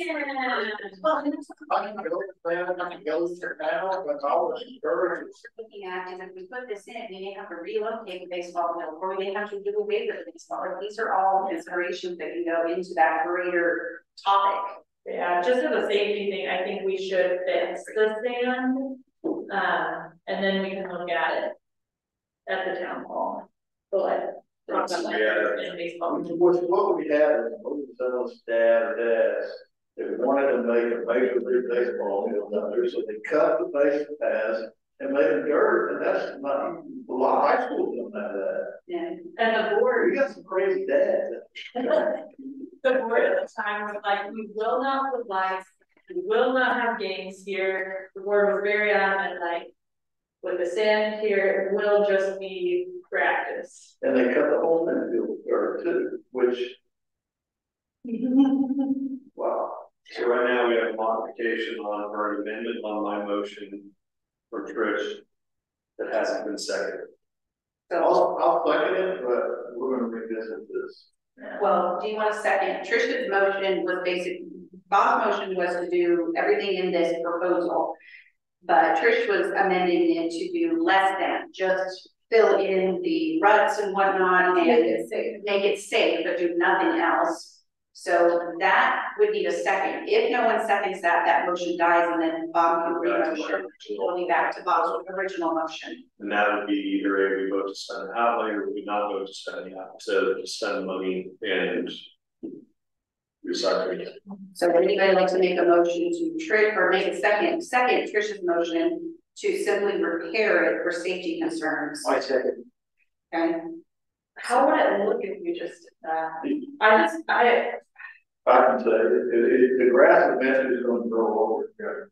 But what you're talking about is just filling in the ruts that are there, which needs to be done anyway. And so I think we do that, not worry about cutting the base paths and all that. so effectively in the baseball cleanup specs is removing the weeds, what they provided a bid on was removing the weeds / grass grown along the infield baselines, running paths. Ensure the infield baselines and running paths are aerated and dragged to level.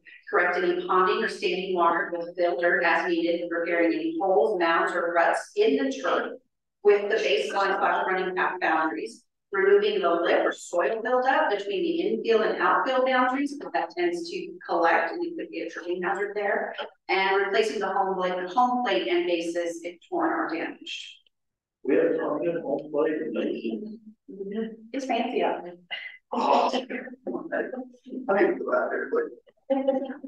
Somebody needs to watch the movie The Sandlot. Yeah, you can. So this doesn't really have painting the lines or anything, does it? No, it's not. No. So once the difference between Trish and Bob's motion, then, So, what would Trish should pull out? Trish's would pull out cleaning up the grass dirt lines. Because this would be cutting them back in and making it clean. That line of demarcation between the grass and the dirt. Okay. I feel like we should just make it look good. And Look good or make it safe. So That was Trish, that's yours. that would be Bob's. Like, I just feel like there's a lot of things that I would like there's things in our neighborhood that I'm like, man, if we could just do it just a little bit better, like all the cracks and the stonework over here. And like the missing stones where my kids are. Yeah, like it does cost money, but I think moving forward, I want to make our neighborhood safe and look good. And so we're not getting rid of this right now. And so maybe we go with Trish's, and then in the future, if we decide to keep it, and people want to keep it, then we do that. Like, I don't know, I want it to look good, and it looks ghetto right now. So what it came down to, because considering the dollar amount, It's gonna be like $200. Like, I think we should just do it. right, that's What if we just pass it, like, what if we just modify the estimate, it's just $100 and just. Why would it only come down to $100? Because it's $3,100. $3,100, so I mean, we're looking at probably. No, I understand, but all of the things, the list that you just read off, they would just be doing a fraction of that, from what I heard. Yeah, you're gonna normalize it, we get them on site, so then they bring 4 bags of dirt, spend 2 hours, or 5 bags of dirt. That's important. Yeah. The fathers. Well, what if you just ask? And this satisfies our curiosity. Well, we do have a motion on the table, so if So Tricia was seconded, so we are on Will it take session? Tricia's.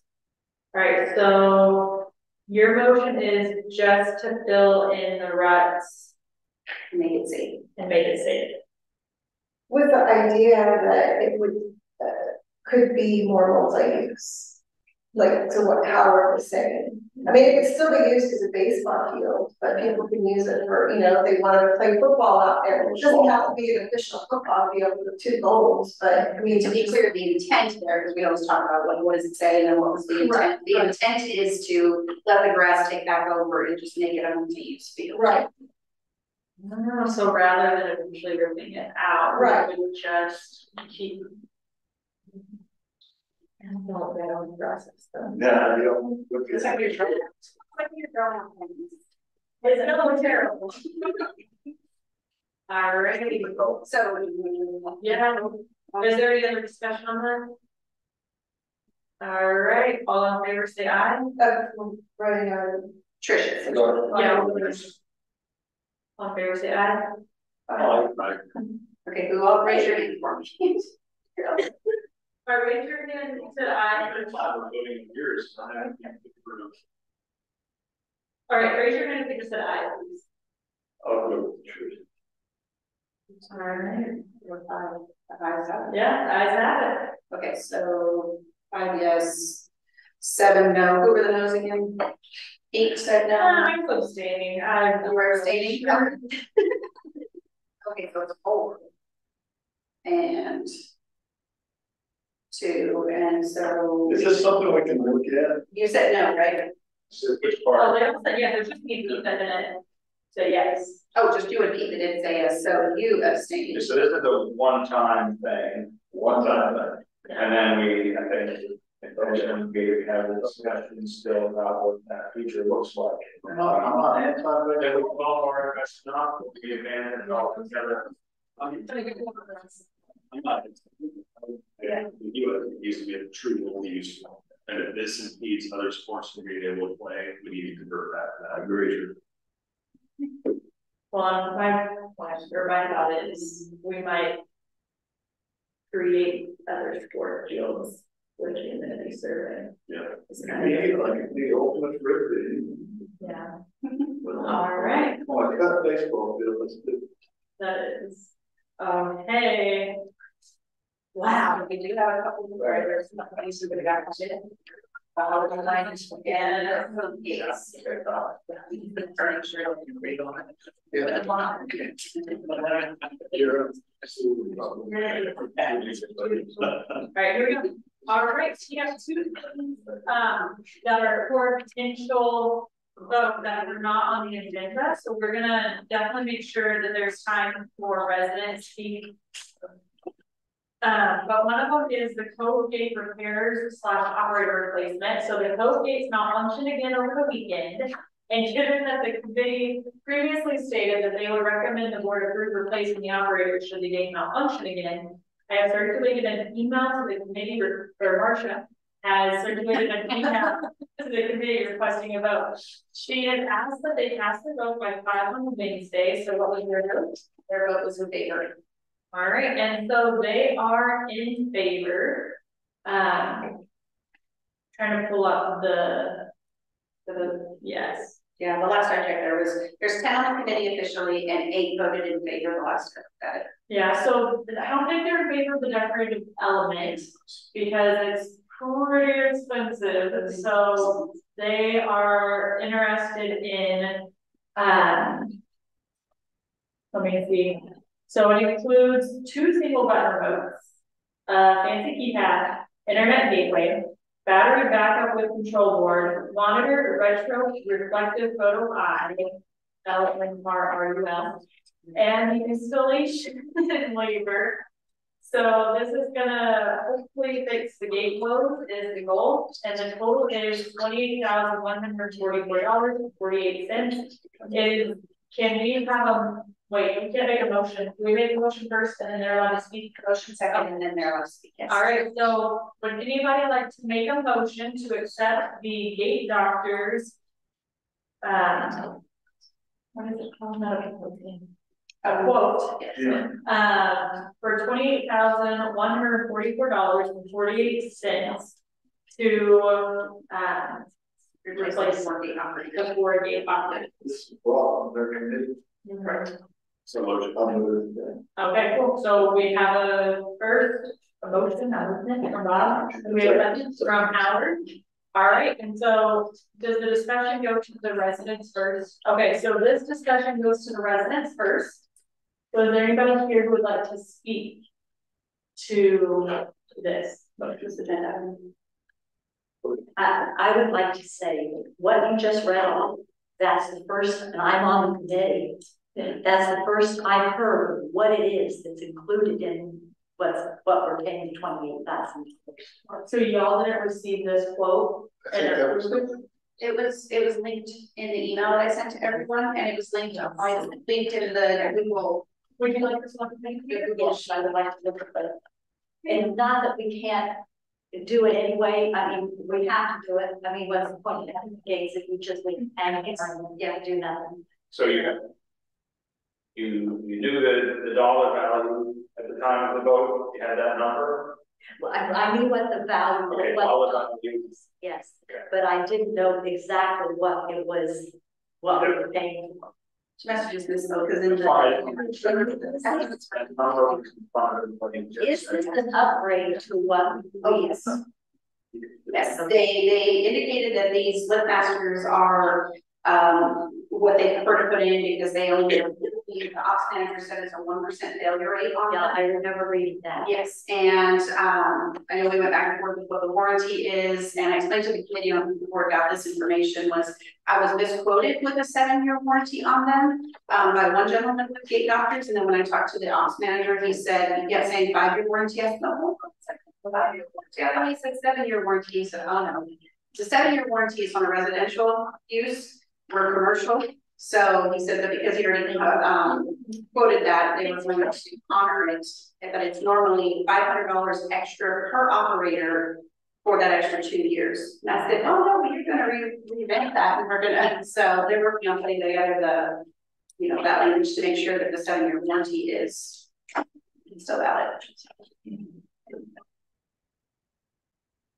So yes, 8 of the committee members responded, 8 of the 10 in favor of, but the gate decoration portion did fail. Okay, so is there any other comment that y'all would like to make about how you feel about this or On the gates or anything? about the gate? So I just want to say that I've talked to gate doctors too, and the lift master system is apparently the state of the art. In fact, I think they told Marcia initially that the operators that were installed initially by several builders were the low end, So That's right, so given all that, yeah, they're really hoping the failure rates, as Marcia said, so there are no other supplemental warranties that we can purchase, so, but we still will have the maintenance, preventive maintenance contract, and so. Or any, consideration being given there, that we're putting in brand new hardware, state of the art, that now that is a much less involved process.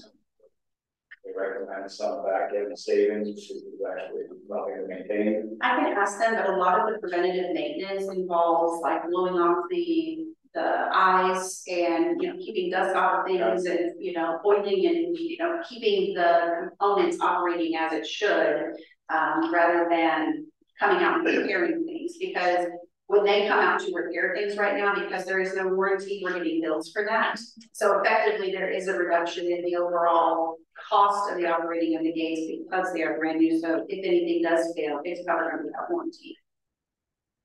Is this gonna come out of code reserves? Code reserves, yes, that's correct. Okay, and then where does that fit code reserves? The code reserves are, what did I say, 250% funded or something? Right, so we're about 117,000 in excess, so it's 28,000 plus, but we're kind of stealing funds because we're replacing the operators ahead of their useful life. So effectively it's less than 28,000, but we're now taking money out of the reserves. Okay, what were they fucking have in the reserves? Another 6 years of. No, not like just dollar cost. How much would they assume that? I have to look it up. I can't, it won't take it, but. Out of curiosity. Yeah. Yeah. My question is out of a budgeting standpoint, y'all are that much overfunded. Well, you have to remember, if anything happens to the road, we have to pay for it out of that. But that is a private level. The reserve study does contemplate the Yeah, roads. yeah, there is. And when I'm calculating their percent funded, it's against what should be contributed. And I know that has come up from other co-residents, because I think the fear is that they may have to tomorrow completely R&R the road, and that's not gonna happen. Yeah, unless too many more summer. But I was just wondering if we don't need to raise their rates, if they could run a deficit for a couple of years. Well, that's where I met with the code and they reviewed their budget, and they got a recommendation to the board on the one that I uploaded to the Google Drive for you guys to review. That is what they recommended to about. Okay. It's got to be the Okay. spend the baseball thing. I don't think it's the age group that, I don't think we're going to. Is it just the gate operators, or is it? Early. So the request we have is to replace the operators, but I also asked Marcia if they were going to paint, because the gate doctors did a bunch of welding replacement and everything, and so I asked her, you know, repay the gate. So Wait, you want the whole gates repainted? gates, yeah, the gates themselves, yeah, because there's a bunch of welding and everything. Oh, I thought you were talking about touch-ups to. Well, whatever they can do to Yeah. take care of all the welding they can, so. Now I understand. Okay. So, in that regard, I had asked, Marcia asked the Belterra, what we're doing, and Bob, with the excess funds, what could we spend those funds on? So. A baseball. I'm sorry, no. Despite the, so the issue is those funds cannot be spent on anything that's not a BCA property. So we can't put fences in the open areas, keep the deer out, that destroy thousands of dollars of flowers every year. And we can't plant trees to take care of the privacy issues to the trail extension that the WCAD 2 board has chosen not to spend money on, at least at this point. So, and we can't put trees in residents' properties either, because those are not association properties. So is that just out of the reserve or out of the operating? Out of the reserves. Well, any funds. Any funds. Oh, any funds. So therefore, the reserves are in excess, and to Jane's point, I mean, if something else fails, well, the reserves are there. But all the current assets are 100% funded. And then we have 77,000 in excess reserve. So I mean, that's kind of good news. Yeah, you guys are Yeah. shouldn't have to worry about money, that's for sure. But it was kind of an honor to hear, because I would for a legal opinion on that, because I wanted to be sure. Right. And he said that's very clear, especially the supplemental declaration states what those funds can be used Right. for. So Maybe WCA.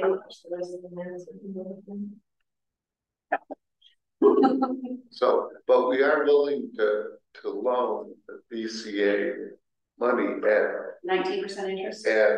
oh no, we're not a bank.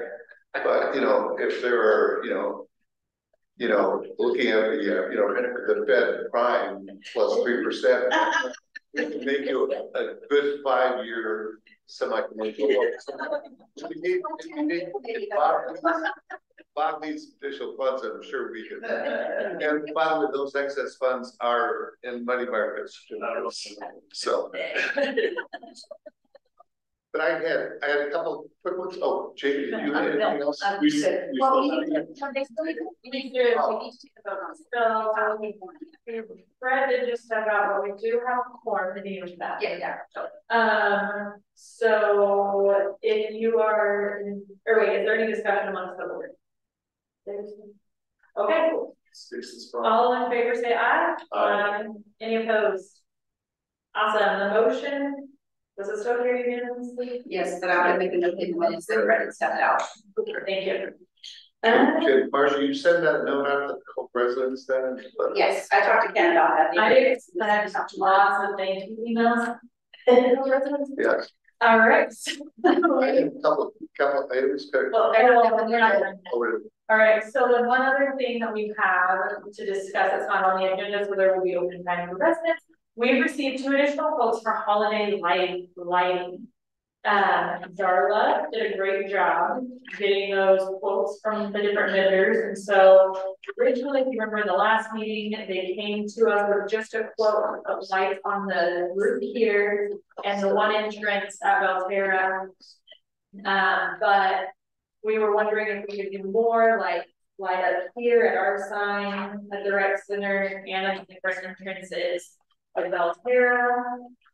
So I think maybe just kind of take a moment if you have those in front of you. There's one from Shine, one from Holiday Lighting. So Holiday Expressions is the incumbent, and I've got the numbers up here on the screen too. Thank you. Yeah, you betcha. Holiday Expressions is the company, that's their quote.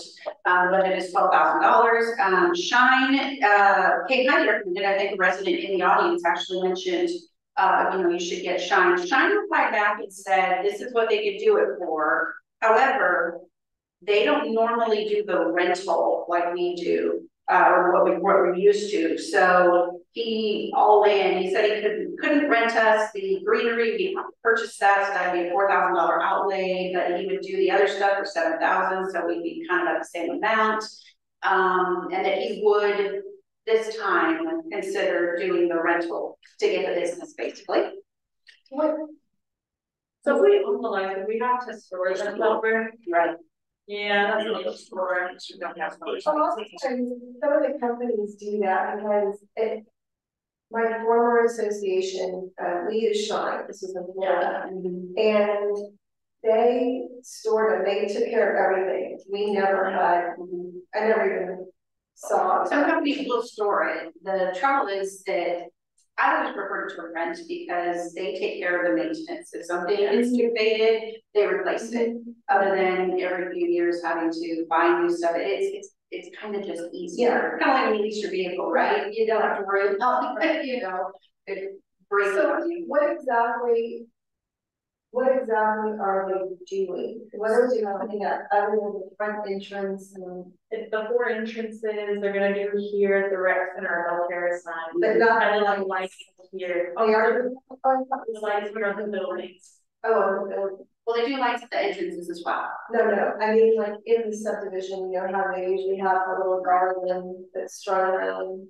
No, the garden, the only place we had garden last year was along Belterra Drive in the center of the median. And the general consensus was we'd rather spend the money elsewhere. So the 86 those And that garland was lit, they didn't have any power source. Right, So they never lit up. right, you want to skate it in the day. Daytime, yeah. And then the other company was Dennington, and the reason why they're both in the pictures is because Shine replied and said they included holiday expressions photos because, you know, normally we wouldn't provide that much detail to a competitor, but we were trying to get these kind of turned around pretty quickly. So we said, here's what the other company's doing, get us an apples to apples bid. So those are definitely apples to apples. Dennington has a different idea about what they would do. So they did kind of a little sketchish there to give you an idea of what they're looking at. But as far as from the visual impact, they are the same. But theirs is $13,000. These are all with tax. The Shine, if you look at the detail, they didn't provide tax on there, so I calculated the tax so you can see exactly how much it would be. So holiday expressions is still less expensive, and I feel like it's a little less complicated going with them because they go with Shine because of the purchase versus not. Yeah. So my recommendation would be to stick with holiday expressions. Right, just because of the cost, and it still seems like a lot. So I make a motion to approve the holiday lighting with holiday expressions for $11,845.45. Second. Thank you. Now open to the residents for discussion. Any strong feelings on our holidays? I think that's a lot of money, but Is it worth $6 to you? That's what you a pay. year. $6 in per house a year. I mean, that's what that comes out. Yes, I looked at that. Oh my gosh, that's. But we're on the wrong It's big nuts. But then I did the math the other way and said, that's $6. Maybe that's still a lot, and it doesn't bring me $6 with joy. But in that mindset, I hear you, and the greatest inflation in the country is for business and professional services. It's not gasoline. So you might as well take a fee, but if you add that plus Bob's $4 a month, yeah, and and I mean all that stuff. So I for this last year. So this isn't an additional charge. it was pretty. I mean, enjoy driving in. Okay, so what would it, and I'm sorry, but I didn't look at it close. Is it gonna be just kind of like it was last year? No, we asked them to jazz it up a little bit more. Basically what we had last year was just the lights that you see kind of linear, kind of running around here. But this next year, there's these sprays right here. And then the little, they're like, these are their light bulbs, like. How much was that last year? It came in at roughly $1,000 less. I see. And they're doing all four entrances, whereas last year we just did one. Right. I like it. We're trying to include those folks that live out in like Pinnacle and San Saba, so that way when they enter the neighborhood, they push some festivity. But I have feedback on a tremendous amount of people saying, gosh, I wish ours looked like such and such community. Why can't they drop the trees? Why can't they do this? I wish we had this. It's very expensive, yes. But there is some interest, in the community for that. Whereas other sites, not a use of fund.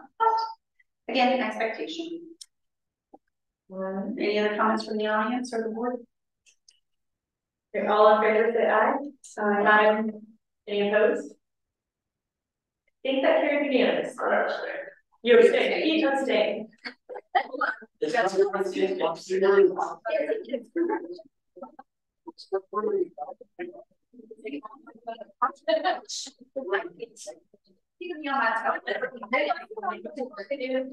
don't disagree with each other because we're friends. Still don't understand. No, we really different. Anybody else abstain or vote nay, just for the record? No, I like the technical discussions and having points of views, so we friends. You're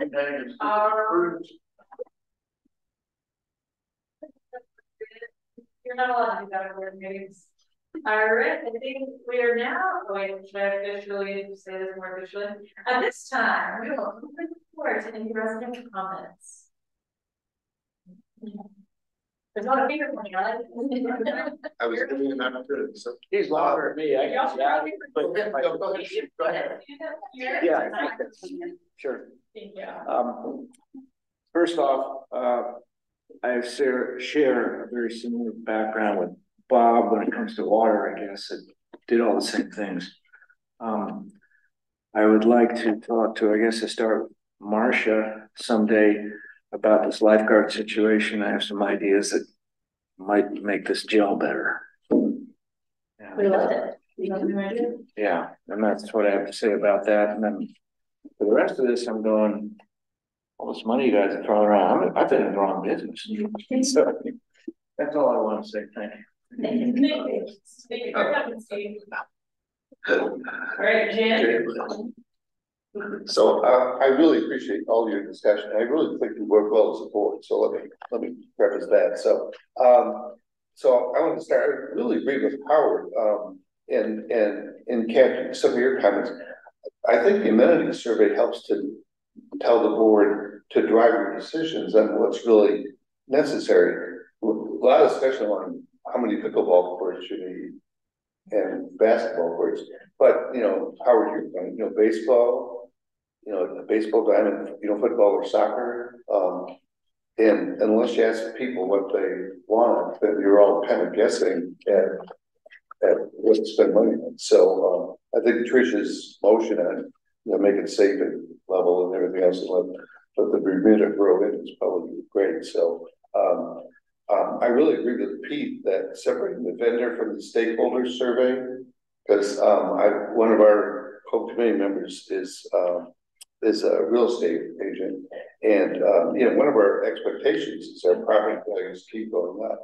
So she's one of our stakeholders. So those kind of things I think are really valuable. So I actually really like that differentiation. I think it's a great idea. Yeah, to do that. And I'm on the strategic planning committee, so I can work with Kat to make sure that happens. So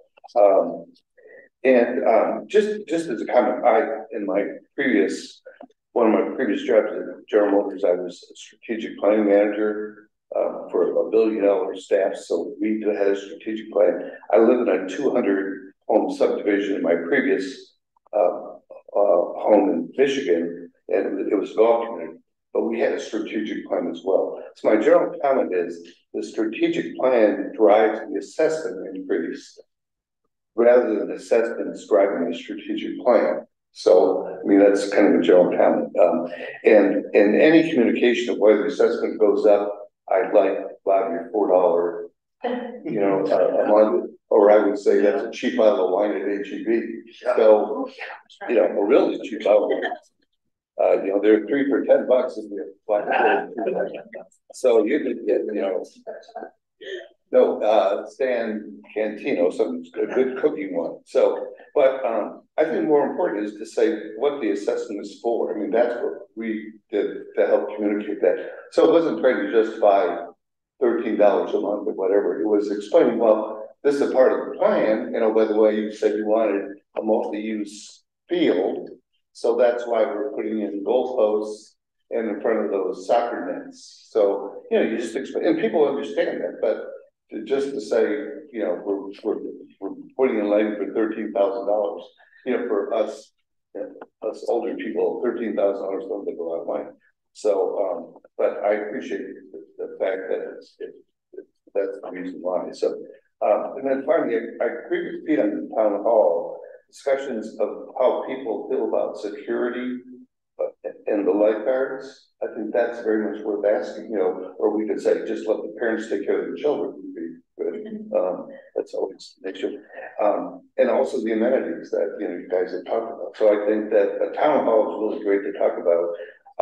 But one thing I learned, because it was a horrible mistake the first time, is if you don't let people know ahead of time about what the alternatives are, and you kind of spring it on and say the new lighting is $13,000, guess what's going to happen at the meeting? You're going to lose control of the meeting because everyone's going to get upset. But if you give them, to your point, Marcia, all those alternatives, what they cost, and they'll have some understanding of that ahead of time. So then when the meeting happens, it's like, well, okay. So you've already kind of greased the skids for whatever, raise you're going to assess an increase. I can tell you, I was on our finance committee in our last division, and I just told people, because of inflation and cost, you're gonna see a 2% assessment increase every year, and that was generally lower than inflation. So I hear what you're saying, let's do 10%, but that's a big number too. So I don't know, I think people understand that if they didn't put any money into their homes each year, what would happen to their homes? So I don't know, I think that just a, you know, a cost of living adjustment to assessment and all that, so. My thoughts, so, yeah, I appreciate all of your good stuff. Thanks. Thank you. Thank you. Thank you all for being here. Do you have anything to say? All right, well, thanks all board members and residents and management who came. There will be no further business to consider. Man, no adjourn the meeting at 8:29 p.m. So, thank you, Chris. Thank you, Howard. Any discussion? All in favor, say aye. Aye. Any opposed? Motion carries unanimously, unless there are any abstentions. Anybody abstain?